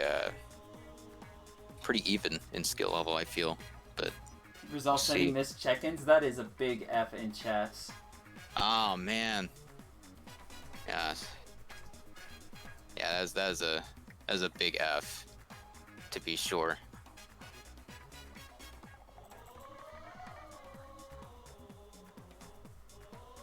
Alright, I might have to send you on another hunt. Alright. I'm ready. Dang, you was busy streaming Fall Guys? Sometimes it'd be like that. Sometimes you're too busy falling. I still haven't had a chance to check that game out. Me neither. It looks fun. It does. I need to like make up some room on my PC though before I get it. But yeah, it looks very fun, very wacky. Yeah, it looks very silly and it's super popular and it's like, okay, yeah, you don't have to hop out. We got the set. Ah, gotcha. But that game looks just ridiculous in all the right ways. Yeah, this definitely a battle royale that is right for me and my tastes. Yes. God.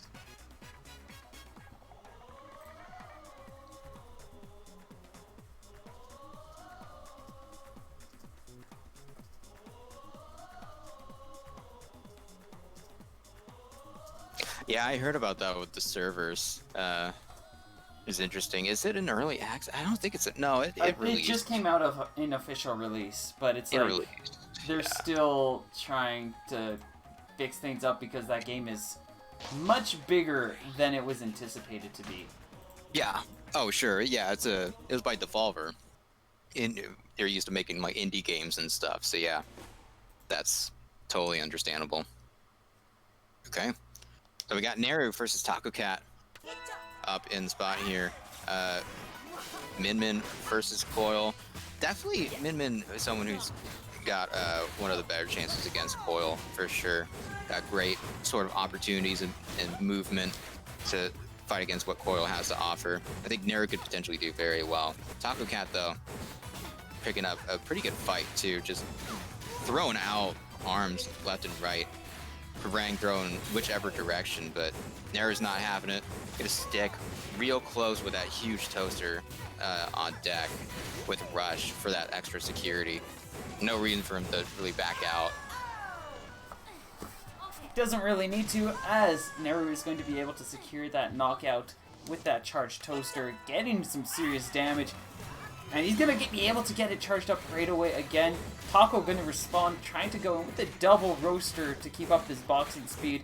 Instead, that's still a Dragon Arm toaster, and that thing is always going to come out on top in these exchanges.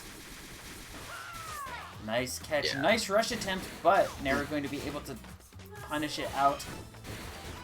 He's got a little bit more ground to work with, but Taco getting a lot of solid damage of his own. Nice grab response, though. Gets that Dragon Arm back, equipped and ready. Yeah, threatening with that rush once again. Just throwing out that Dragon Arm for some sort of response. Baiting it out. Gonna deal that rush. That's not quite gonna finish it out, leaving Taco Cat with that Magic Pixel, but gonna land the grab for the extra flare. At the end, Neru will get that lead 1-0 in this best of 3.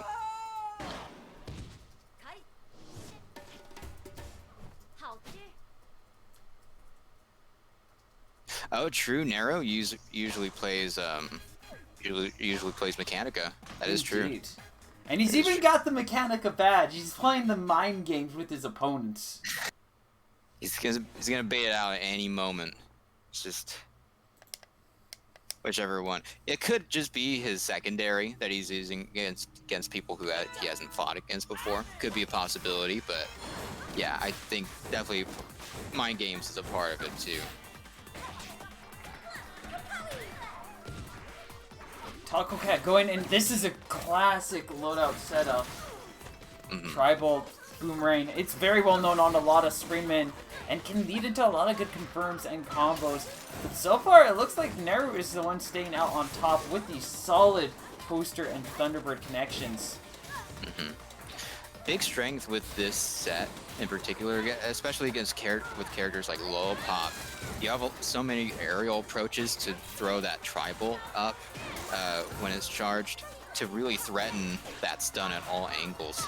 But Taco Cat staying pretty grounded, and as a result, Neru really just going at it with that grab chain at the very end, 3 in a row. We'll throw it out. These two are going to throw at it before the match even starts. They're just raring to go. That eager to really get started, exactly. Nice rush coming in, 340 damage. Yeah, really nice. And then Neru with a rush of his own. These two just going to get it right out of the way. They're just looking to brawl. Nice movement from Neru, allowing him to successfully trade with Taco Cat. Taco still holding on to that health lead, just looking for a good confirm. If that tribal connects, that is definitely KO. Neru will respond with a nice grab of his own, and is just looking for a couple of trades to be able to take out Taco. Nice catch with that rush. Taco Cat realizing a little too late the rush situation, went for that grab to maybe try to stop any response to it, but Neru, quick on the money, reacted with his rush and really sealed the deal. We'll take that. 2-0. Neru moving on to round 6, round 5, round 6, pretty far in the bracket either way. Indeed. And we've got ourselves already set up for another bout. This time, a little bit more efficiently done.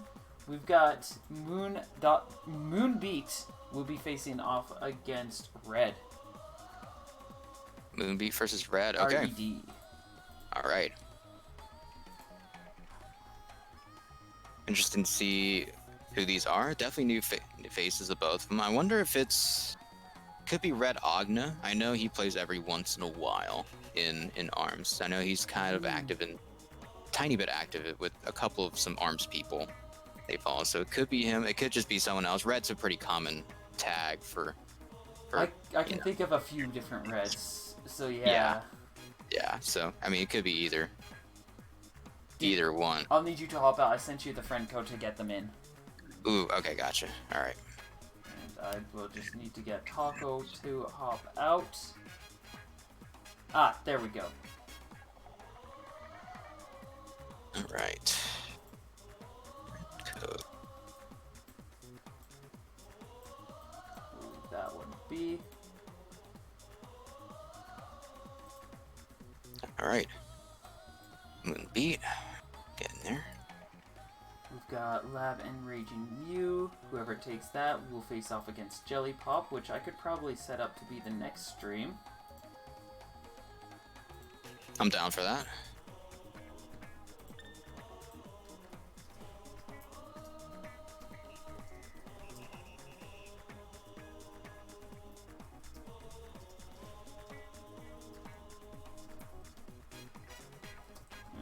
I'm starting to get a couple of point matches set up and ready. We might have some We might have some.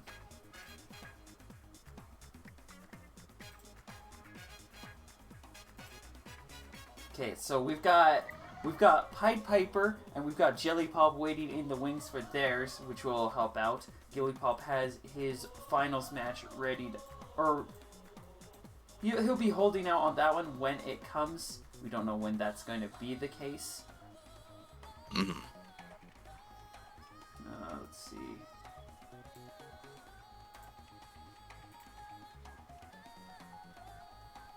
Not sure about a couple of the others, but we shall see about those. So Para and Steel, that one's covered by another group, which is cool. Yep. That's just fine. Let's see. I'll look here on my own. Looks like Twin took it over Serp 2-1 in round 6. He's moving to take his spot in the final round of the bracket against either Astro or JM.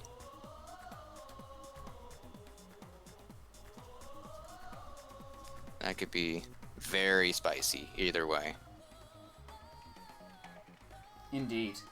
So I'm just gonna see if I can catch Twin's next match.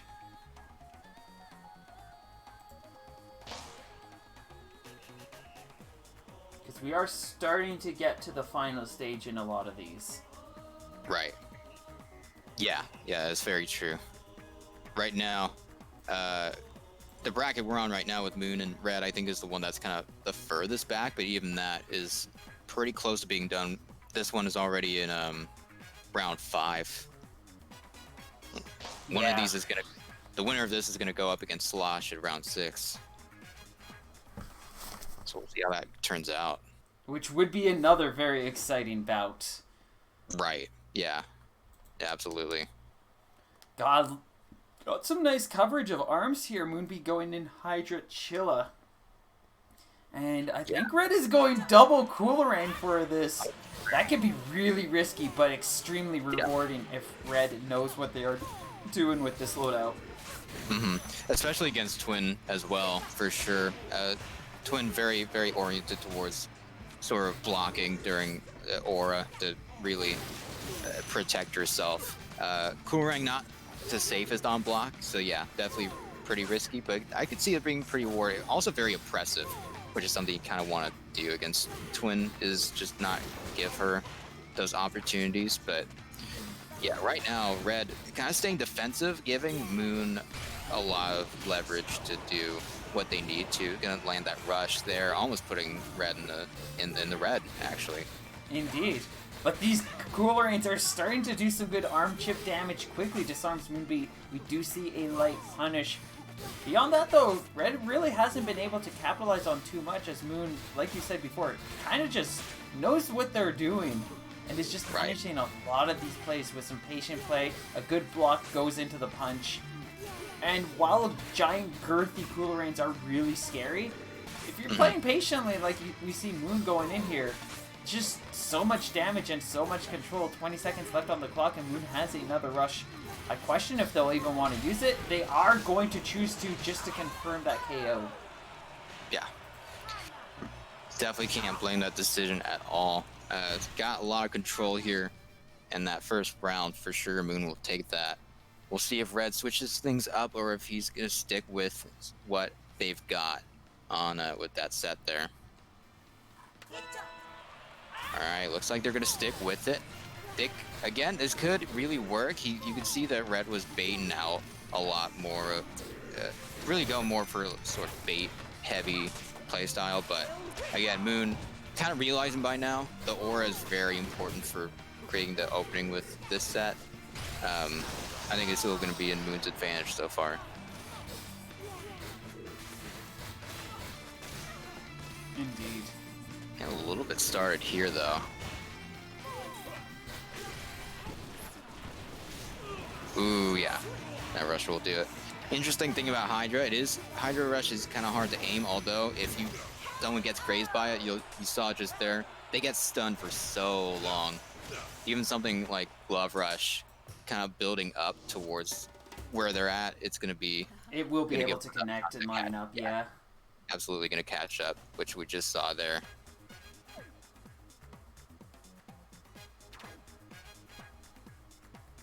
And with that, Moonbeat will be able to take the lead. Red will have to be making a comeback, and I'd say Valladolid can be a potential stage for that. That said, this is also arguably not a good stage for Kid Cobra, because it's so narrow, so little space for him to really use his movement. And especially if Red is still working with those Coolerains, they might just not have the opportunities to utilize this setup as well as they want to. Right. I will say though, I noticed Red picking up default Cobra here. Double curves with Cobra in a stage like this is pretty good. It's very, very pressure intensive with curve arms coming out of nowhere with the limited range that you have to move in this stage. Could be really dangerous if you just stay on the offensive. Something like Slamamander or Coolerain could do that really, really well. Double Coolerain can do it too if he's really ballsy enough with it, but right now still staying on pretty much the defensive here for Red.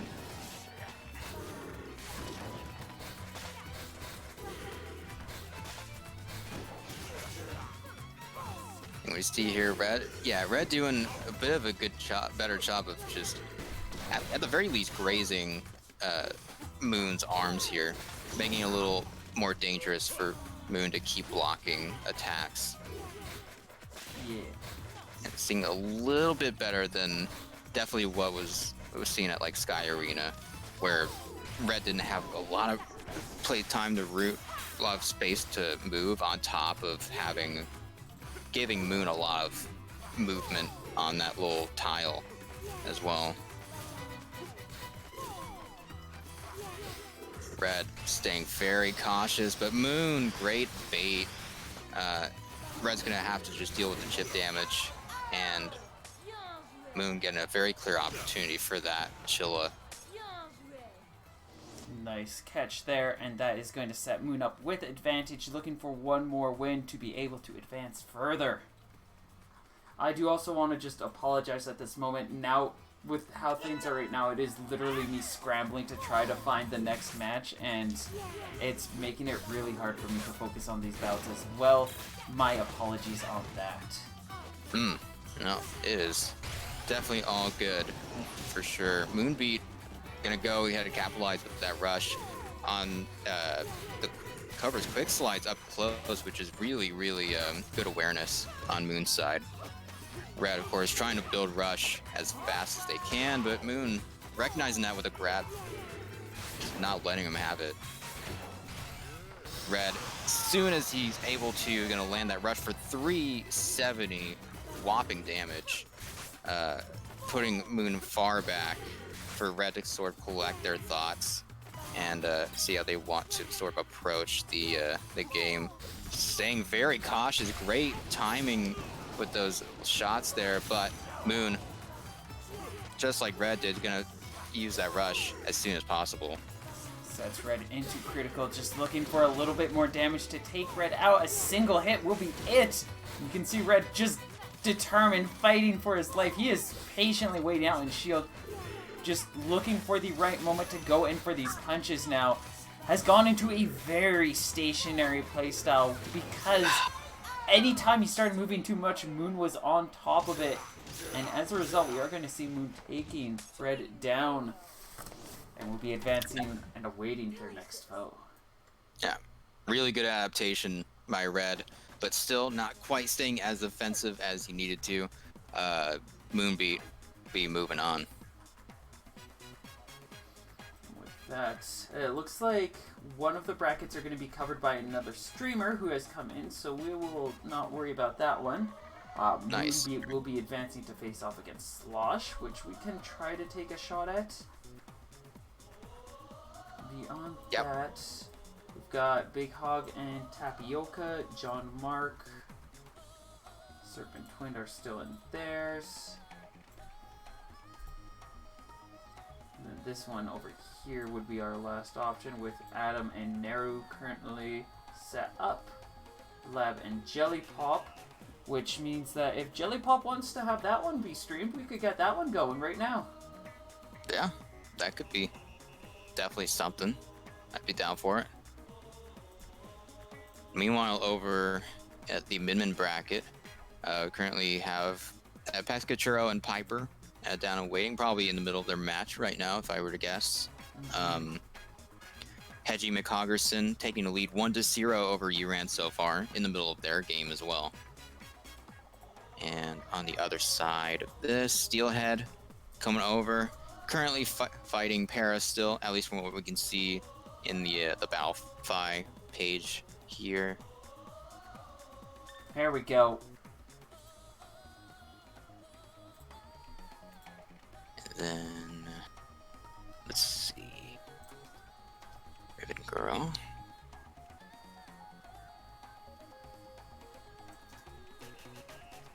Yeah, and currently we have Adam Brain and Neru over in Ribbon Girl bracket, currently duking it out for that finals, that last spot in the final set in that bracket. And then on the other side, yeah, we have Lab and Shelly Pop, who we have with us. There we go. We are perfectly set. All right, very nice. So, Shelly Pop versus Lab, two members who are pretty historied. Yeah, in their own sort of niches. Shelly Pop in part of the STL scene, with that group focused on the locals there. Lab sort of more in the social media side of things. Very pretty popular artist in the ARMS community. So, I'm looking forward to see how these two play against each other.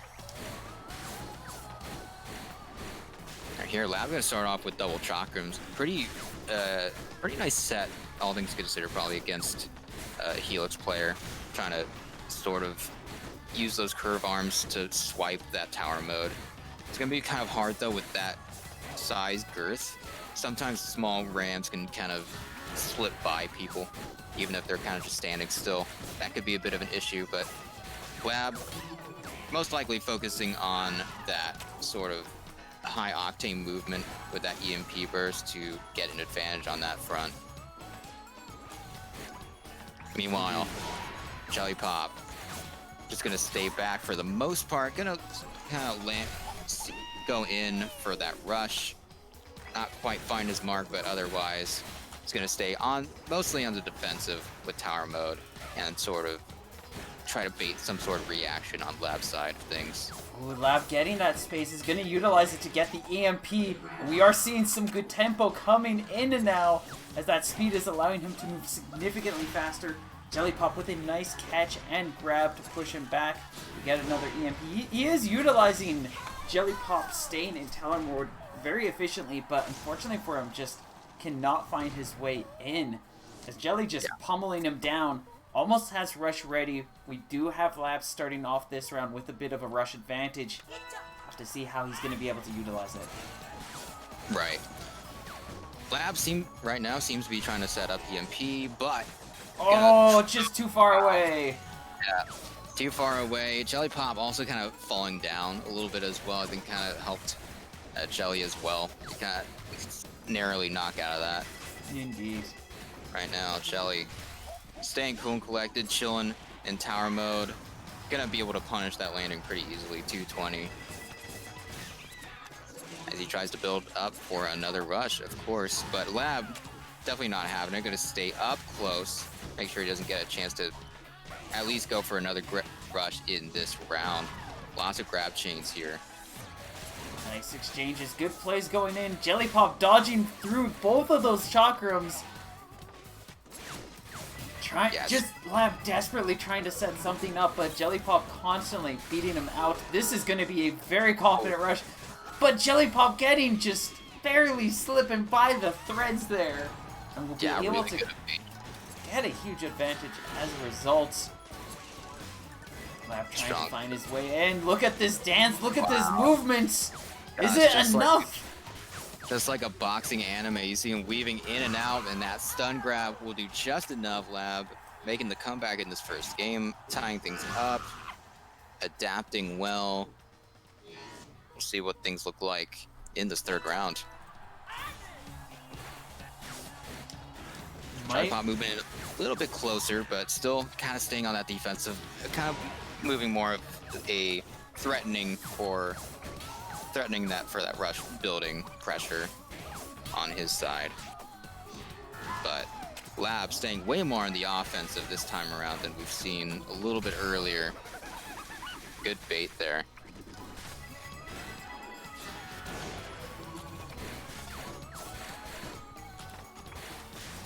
Yeah, these EMPs are helping out a lot. Lab definitely has this so much more figured out. He's figured out a more patient way to approach. He is going to be able to stick the landing 240 on that rush. And Jelly Pop's starting to struggle to find an answer, as these two chakrams are just always permacharge. And that speed is making it so much harder for him to connect these hits. Yeah, Jelly Pop's been doing a great job making sure to stay sort of on a rush building focused strategy, but that's been giving Lab a lot of opportunities to just EMP outside of Helix's punching range, and just giving him that time to just go all in and just overwhelm with movement. And yeah, Lab is gonna go ahead and take that, get that sort of a game one lead in. Really exciting first game from these two. First set. Lab setting himself up with advantage. If he can take another one off of Jelly Pop, he will be climbing onwards. But I know Jelly Pop doesn't want to give up just that easily. Indeed. But this is a good stage for Jelly Pop.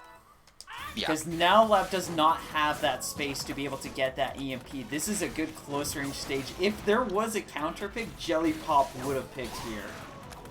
Yeah, most likely, yeah. Something like this stage at the very least. I like the change with that Lab has made here with the Glusher though. He knows he's gonna have to get up close a lot more. He knows Jelly Pop is trying to stay in the air as much as possible to dodge that chakram, so having that Glusher as a nice counterbalance to what he's doing, I think is could work out for him. Actually, Jelly Pop is backed up enough. He is going to recognize that Lab saw the chance for an EMP, and he's going to quickly take it away. Nice grab attempt there. Sees a chance for the rush, and the Slap-O-Mander going to prevent the Toaster from really connecting. That could have KO'd otherwise, but nice damage from it regardless. Lab going to have to start closing in this distance. Looking for a way to turn the tides, but the slap is going to come in fast. Very hot, very fast slap coming in from the Helix player. Ooh, good uncharged ram over there. Lab going right back to the double ram side of things. Just gonna focus on just pure corner pressure. which could be for the best. But we'll Indeed. see. It's working out well as he's got Jelly quickly knocked to a third of his health. Now it is very much like, this could be a point where he just wants to play the patient game. Just keep making these good calls. Keep handling the field and make sure that Jelly just doesn't get too much advantage. Nice call with the rush, especially since he's just in this position. It's like there's not much need to go in for anything too risque. He's closing in that distance, doesn't want to get disarmed. That can lose him his EMP. So can a hot slap. Yeah, yeah. Lots of things that Jelly Pop has could easily do that. And Lab had a really, really clear opportunity for that. Definitely as clear as can be for that Chocolate Rush to make it through, evening things out in the second game. Deciding point for Lab right now. If he can take Lab out here, he can definitely bring things back. That said, we'd be heading to another stage and anything can happen from there. But if Lab can take Jelly out here, if he can just find his tempo, but without that rush, it's so much more difficult because he has to regenerate that whole thing, and Jelly Pop isn't really giving him permission to. Yeah, right now, Jelly Pop doing great with the mind games on that full rush meter. Finally cashing it out to put Lab in that red, but we'll see if Lab is going to want to take that comeback or not. He's going to go for that grab. Definitely wants to go for full-on up-close pressure while that EMP is active. But as it runs out, yeah, Jelly Pop finding a good chance for a grab in the midst of that aggression, and we'll even things out here in this set.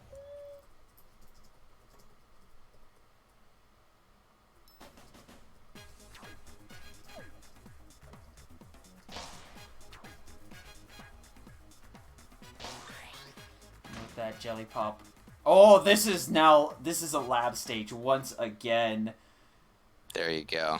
And you could already see Jelly Pop is not happy with this. Jelly Pop, not super happy with what we have here.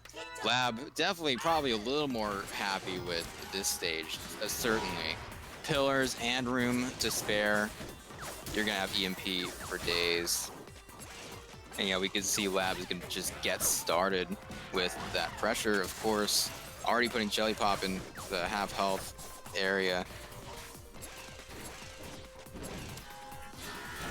And yeah, we can see Jelly Pop already moving to just get as many of the pillars out of the way as possible to make this easier on himself. But regardless, Lab so good with those hit confirms into the grabs. I think Jelly is just looking to take away a perfect, and he's going to be able to do so. Lab might be looking just to close things out here. Oh no! Wow. Oh gosh. That was destruction right there! I know Jelly Pop was probably expecting that and wanted to just like hit him out of it, but I think the timing was a little bit off. Just a tiny bit.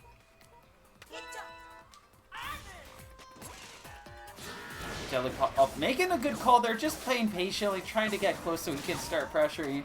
But with the rush, Lab just has a really safe EMP, and he took the chance. He's coming out with the rush here. And this is incredibly his advantage, especially with Helix just not being good at approach.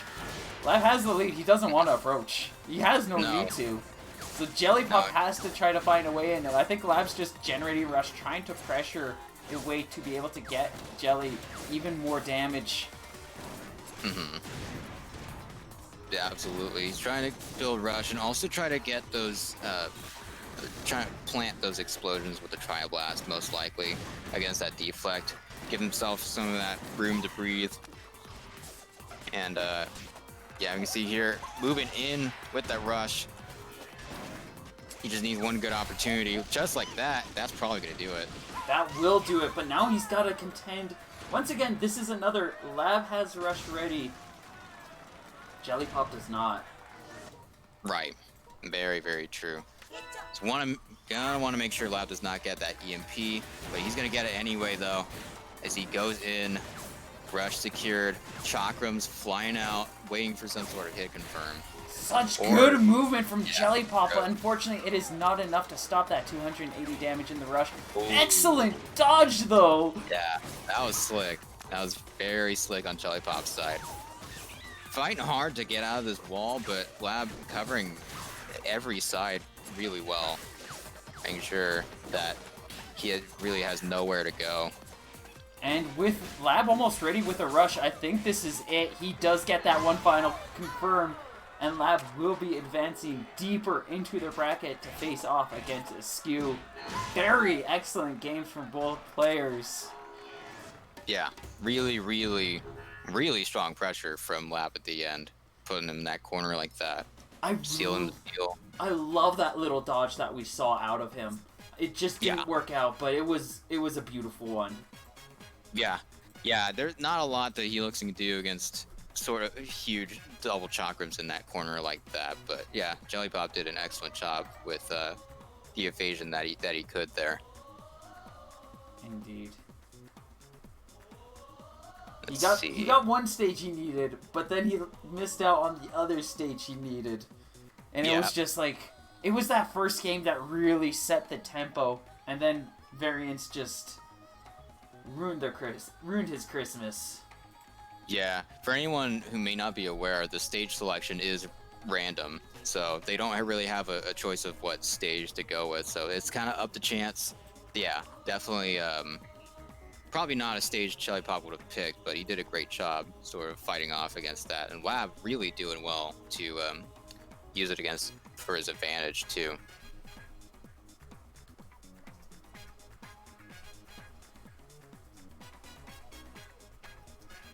Let's see. Atom Brain, Neru still duking it out here. Try hitting refresh. Sometimes it doesn't load properly unless you refresh. Because we're pretty much done. I think we've got 3 more bouts on our end of the brackets that we're covering. And that is Lab versus Askew, Atom versus whoever wins that, and then Twin versus Astro Ninja. Gotcha. All right. Yeah, we can see now Atom moving on 2-1 against Neru. Must have been pretty close. Gonna seal that those final 2 spots in the bracket here. The other side, of course, we have Lab moving on to face Askew. They're currently getting things started on that end. You just thought he'd be able to hit him before EMP. That's what everybody thinks. But that's what never happens. Nope. It's tragic. It's always tragic when it happens. We've all done it. I've done it. I feel miserable when I do it, but I've done it. I've done it multiple times. Yeah, it doesn't feel good. Because not only are you going to get punished for it, but you expended your one of your strongest resources just to get double disarmed and have it whiffed away in the wind. Yeah. It can be a deal breaker. Absolutely. Let's see. Piper and Hedgie McHoggerson currently in a bout of their own as well. The winner of that will get to face Para in the final stage of their bracket. Sounds excellent. Adam is awaiting his foe, which will be either Askew or Lab. And we've got things set up here. This is the fight to see who gets to advance to the top 4 brackets. Yes. This is the final match for the Max Brass bracket here. Indeed. One of them will go on to seal their spot in top 4 and get at least 2,500 Nintendo points in credit for whatever sort of indie game that they might desire. Or they could save it up for something a little bit bigger down the road. Very true. Very, very true. Astro hopping into the ring is all set. Just waiting on Twin to be ready himself. Yeah, possibly thinking long and hard about what arms he might want to roll with. Because we see him usually go with either, you know, the Biffler set or the Clutcher set against Astro. We've seen a little bit of both.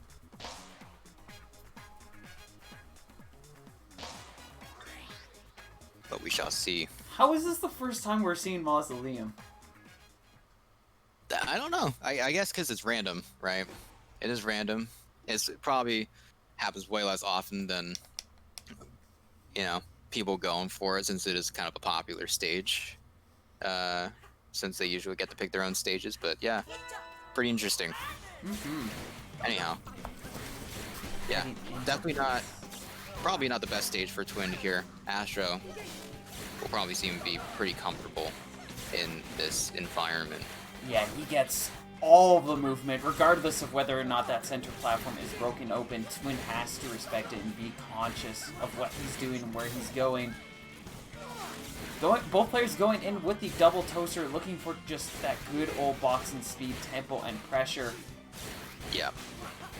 I don't 100% agree with the boxing strategies on Twin's side. I think Astro is going to do really a lot to fight against that, but again, I'm sure Twin has fought Astro plenty of times before and kind of figured out what advantages, what things work for Biffler and Clutcher, what things don't.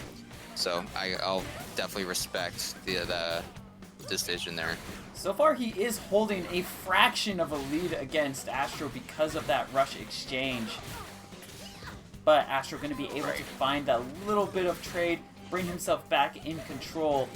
And he's got a rush ready too, so you can see he's definitely trying to bait something out from Twin before that rush comes into play again. Yeah, for sure. Twin's still in the red. Wanting some sort of reaction. Gets that rush though. Using the stage to his advantage, making sure Astro doesn't stay too far away. Oh, nice bait attempts! He is going to be able to take the lead! 3 seconds left. Astro. What's the call? Good. The call is time, and Twin will be able to walk away. That first point going to him.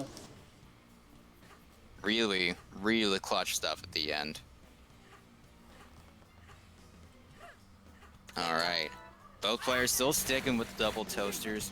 Gotta just try to adapt to what the other is doing. And it's going to be Twin starting with the first hit. Gives him a little bit of tempo. Astro does get a couple of punches of his own, securing that lead. But at this point, it is very early in. These first few hits will only set so much tempo. You can see things carry on much further. And we see Astro just going on ahead, full-on rush building. Doesn't even want to try to, like, snipe or anything like that. Just kind of go on with the full oppression while he can.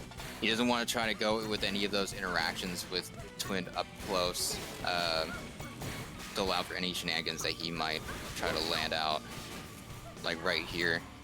Yeah, that was a nice hit for Twin. Gets a little bit of damage, almost gets the grab, but Astro going to be successful with punching through it. Keeps that lead, keeps holding onto that ground. Twin is ready with his rush, still just looking for his chance. Astro's seen another beautiful opportunity, catches out that super dash, and is going to be able to just have a very confident lead on this round as a result. And will take Twin out, brings the score to 1-1. Twin holding on to his rush in the meanwhile, keeping it for security. And we'll see how he goes about it in this round. If he's gonna stay back like he has in the last round, or just go in like that with the side hop grab and just threaten with that meter. Nice trade between the two, and then Astro basically making the trade out full reality as he responds with the grab. Twin, 280 damage on the rush, will be able to re-secure that health lead, but Astro is quickly readying up another rush, and if he just sees a good opportunity to trade in a couple of blows beyond, he will definitely be holding on to that health lead.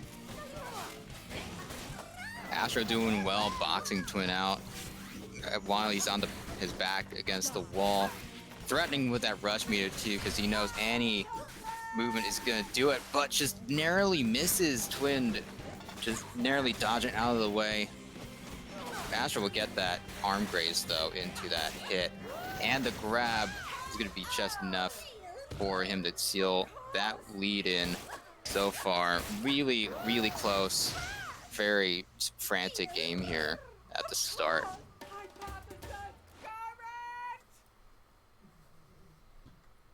Yeah, Astro starting off with a very strong opportunity. Twin had that first good hit, but unfortunately, 1 point is not enough, and Astro was just able to respond in kind, brings things back, and holds out a nice point as a result. Yeah, really strong stuff. And moving on, we're going to go into Ribbon Ring, which we don't usually see a whole lot in sort of matches against Coil, or matches in general, since it's usually not a part of a lot of stage lists. Yeah, but a lot of these aren't, but we see them regardless here. Nintendo's call, and we will respect it. Very true. I could see it going either way for these two, honestly. I think it could be a little more comfortable for Astro, though. Maybe just having a lot more room to just box and sort of snipe where Twin might be going. But I'll have to find out. Yeah, having the movement to be able to just get above those boxes too really helps him out. Where Twin, we are seeing a couple of cases where Twin kind of just gets like cornered into these little positions. These boxes are just, they get in the way really easily, and it's causing Twin so much strife and trouble as he is just constantly getting poked down, cornered out, and you can see just like Astro effortlessly gliding over these boxes. This is definitely not a good stage for Twin.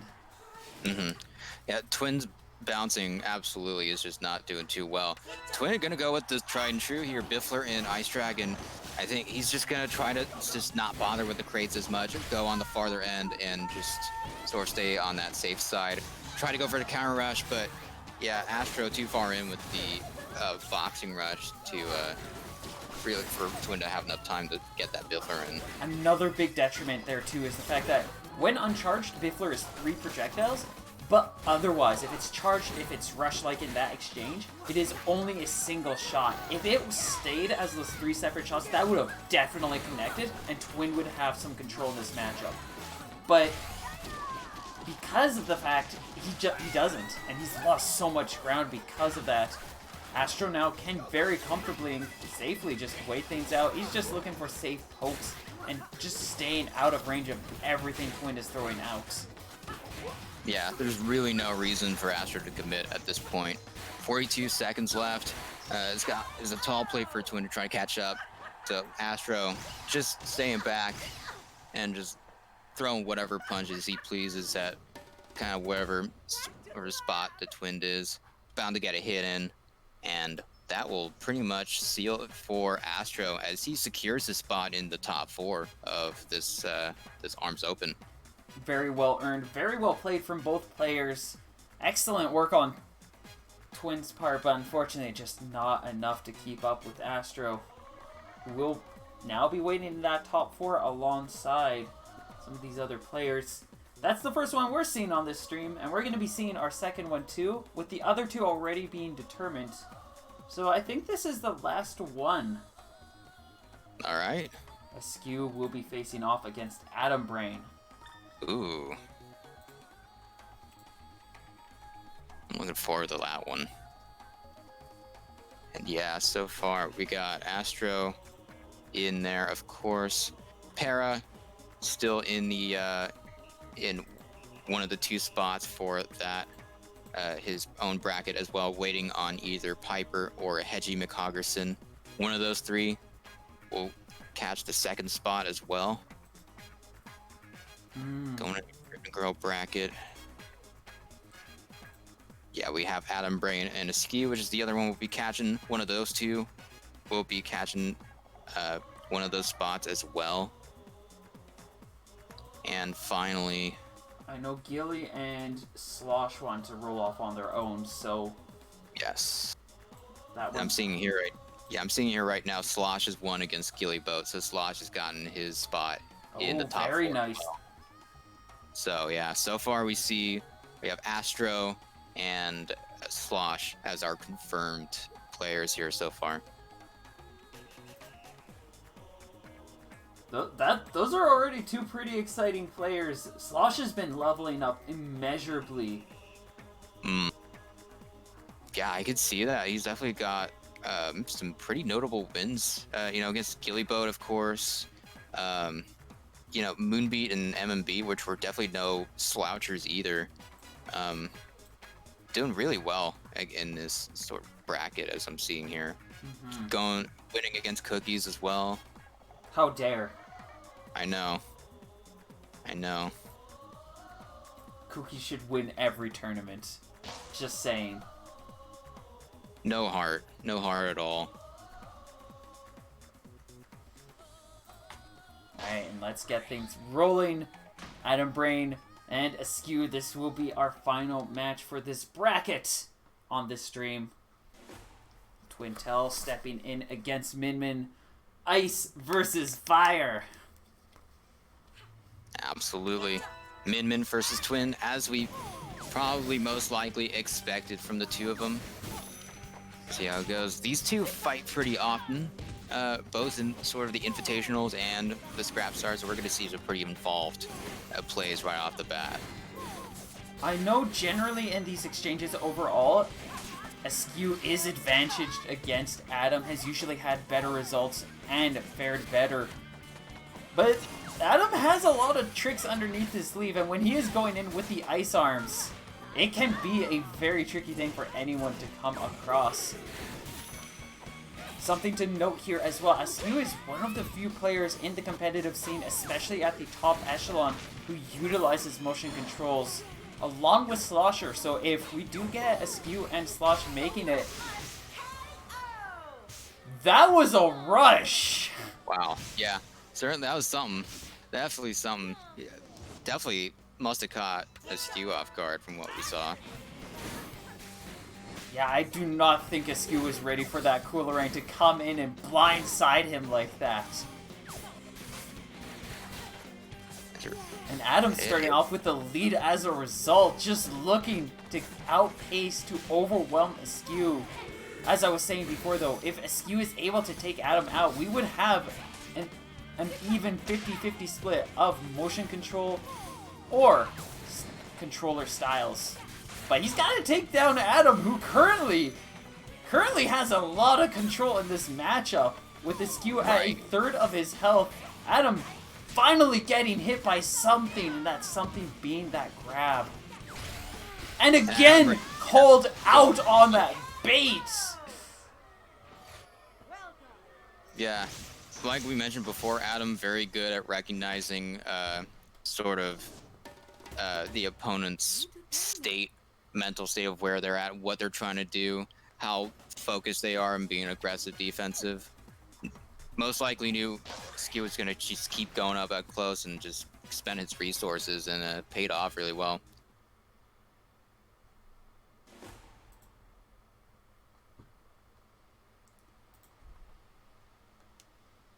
Moving on here, game 2. I like this change from Askew, recognizing that that Chakram just wasn't really working out. It will give him a little bit more widespread coverage, and especially with him having more room to get a Dragon Arm going, this Tri-Blast could be a really nice poking arm and just force Adam at bay. Yeah, I think this is probably also a good one regardless of the stage that gets chosen too, since again they don't have a choice in what stage they choose. Chakram's a little more situational with certain stages if you want to be up close or far away. Yeah, I think this is definitely a smart move from... Oh, we've got our first freeze. Adam safely baiting that out. Look at the confidence he had going in. Just the swagger as he's like, you're going to rush here. Askew still has control in this matchup though. He's getting a little bit more damage on Adam. He's holding that health lead. That chip damage does lead into damage on Adam, who has yet to use the rush, sees his chance, and is going to be able to land before that blast hits him. 335. This is now Adam's round. He has that advantage. Askew quickly trying to build up another rush. If he can throw it out, definitely will be able to secure some very solid damage. We've got another freeze. Adam knows that Askew was anticipating the bait this time. He's going to get called out for it. These mind games are just freezing Askew hard to the ground. Yeah, I'm taking full advantage of how well he did in game 1. He wants to be inside Askew's head here, and he's gonna definitely plan on obviously staying inside it. But of course, I think Askew is very good at shoving people out of there if he needs to. But we'll see if he can do it fast enough before Adam gets another round in this game. That Dragon Arm is really helping out. This time, Askew quickly starting off with these chip damage. Just that Oki is seriously on point as he's quickly been calling out every play Adam's thrown out so far. Has him down to critical health and will be able to generate Rush and secure a KO pretty confidently here if Adam is not able to turn things back on Magic Pixel. He's not going to be able to. Not quite. Definitely, there was an attempt to deflect Tri-Blast there, but uncharged, you know, there's definitely going to be a pellet that's going to make it through against that ring, and that'll even it up here with these two. Askew going to use Rush right away just so he can get the time to charge that Dragon Arm Tri-Blast that's been doing so well in this matchup. It's also good damage, which anything that's damage is good for him. And especially now that he's got Adam starting to struggle to keep up a little bit more. He's keeping up this pace. That Tri-Blast constantly just causing him no ends of trouble. We do finally see a freeze. He's just going to go for the grab. Askew will be almost ready with another rush. And he's just looking to try to stall things out until it's ready. Because this pretty much means that he wins. Because he goes for the grab, and then after that he just pops the rush. Yep. Like for any sort of explosion too, but yeah, that's pretty much going to do it. Nowhere to go in that Hot Pocket, and that'll Min Askew will get a chance to get one game back here in the comeback. Most likely going to stick with this set since it's doing really, really well against what Adam thought was a sealed deal. But now it's all up to the stage list. It's all in the hands of the cards. Whatever we draw, wherever we go, it will very likely determine how we're closing things off. And it's back to Mausoleum. Here we go. Coming back with confidence, though, might help him out in trying to contend with Adam Brain. We do have the Ram as a side instead of that Chakram. Means that while it's a little bit smaller, a little bit easier to miss, it is a guaranteed knockdown, which could lead into a little bit more opportunities. Tri-Blast is starting off very strong, though, and that just allowing him to keep up with Adam's boxing and punish him out time and time again. It's making such a huge difference coming into this stage. It is a completely different song and dance. Absolutely. You can see Adam really is trying hard to make sure that Askew doesn't get that Dragon Arm, since he recognizes it's easier with the small stage that they're in to deny him of that Dragon Arm charge. But I mean, even uncharged, that charged Tri-Blast is going to cover so much space for whatever Adam tries to do. So it's so much harder to kind of get a push in against what Askew is doing. Oh! Adam thought he was good, but that spread coverage from the Tri-Blast is going to interrupt that movement. Does allow Askew to get a bit more space, gets a trade, and he's going to be able to get the Dragon Arm leading off of that. Adam really struggling to contend right now. A nice call out with the rush. He's not going to be able to get that Chilla to secure damage, and his punish attempt is not going to be successful. Cost him that 335 points of health. And he just can't keep up boxing with these. Askew is just staying ready, just not even moving. He knows that the Tri-Blast is his answer, and he is continuing to roll with it as Adam cannot keep up. He just wants one more just hasty reaction from Adam just for him to respond with anything just like that. And sure enough, Askew will make that comeback here. One arm switch is all he needed to really make the difference as he goes up and seals his spot in the bracket. Excellent plays coming in from both players. A really strong opening from Adam. But once that Tri-Blast came in, Askew just was able to very confidently run through the rest of that bout and closed things out. Absolutely. Absolutely. And so far, the only match we have left that hasn't been officially been declared as finished, according to Battlefield, is Hedgie McHogerson versus Para in the final spot for this top 12. Indeed, and if I am not mistaken, I believe we've got somebody already going to be covering that one, Hanukkah Jamboree. So let me just check on that. Very nice. We might send you all for a lovely little raid, a lovely little hello. To go watch the final bout. I'll be back later today. If you want to see more of me, just follow. I'm probably going to be playing Ninjala or Pokken, or I'll just play something. I might try Fall Guys. We'll see what I'm feeling like. I need to have a lunch though.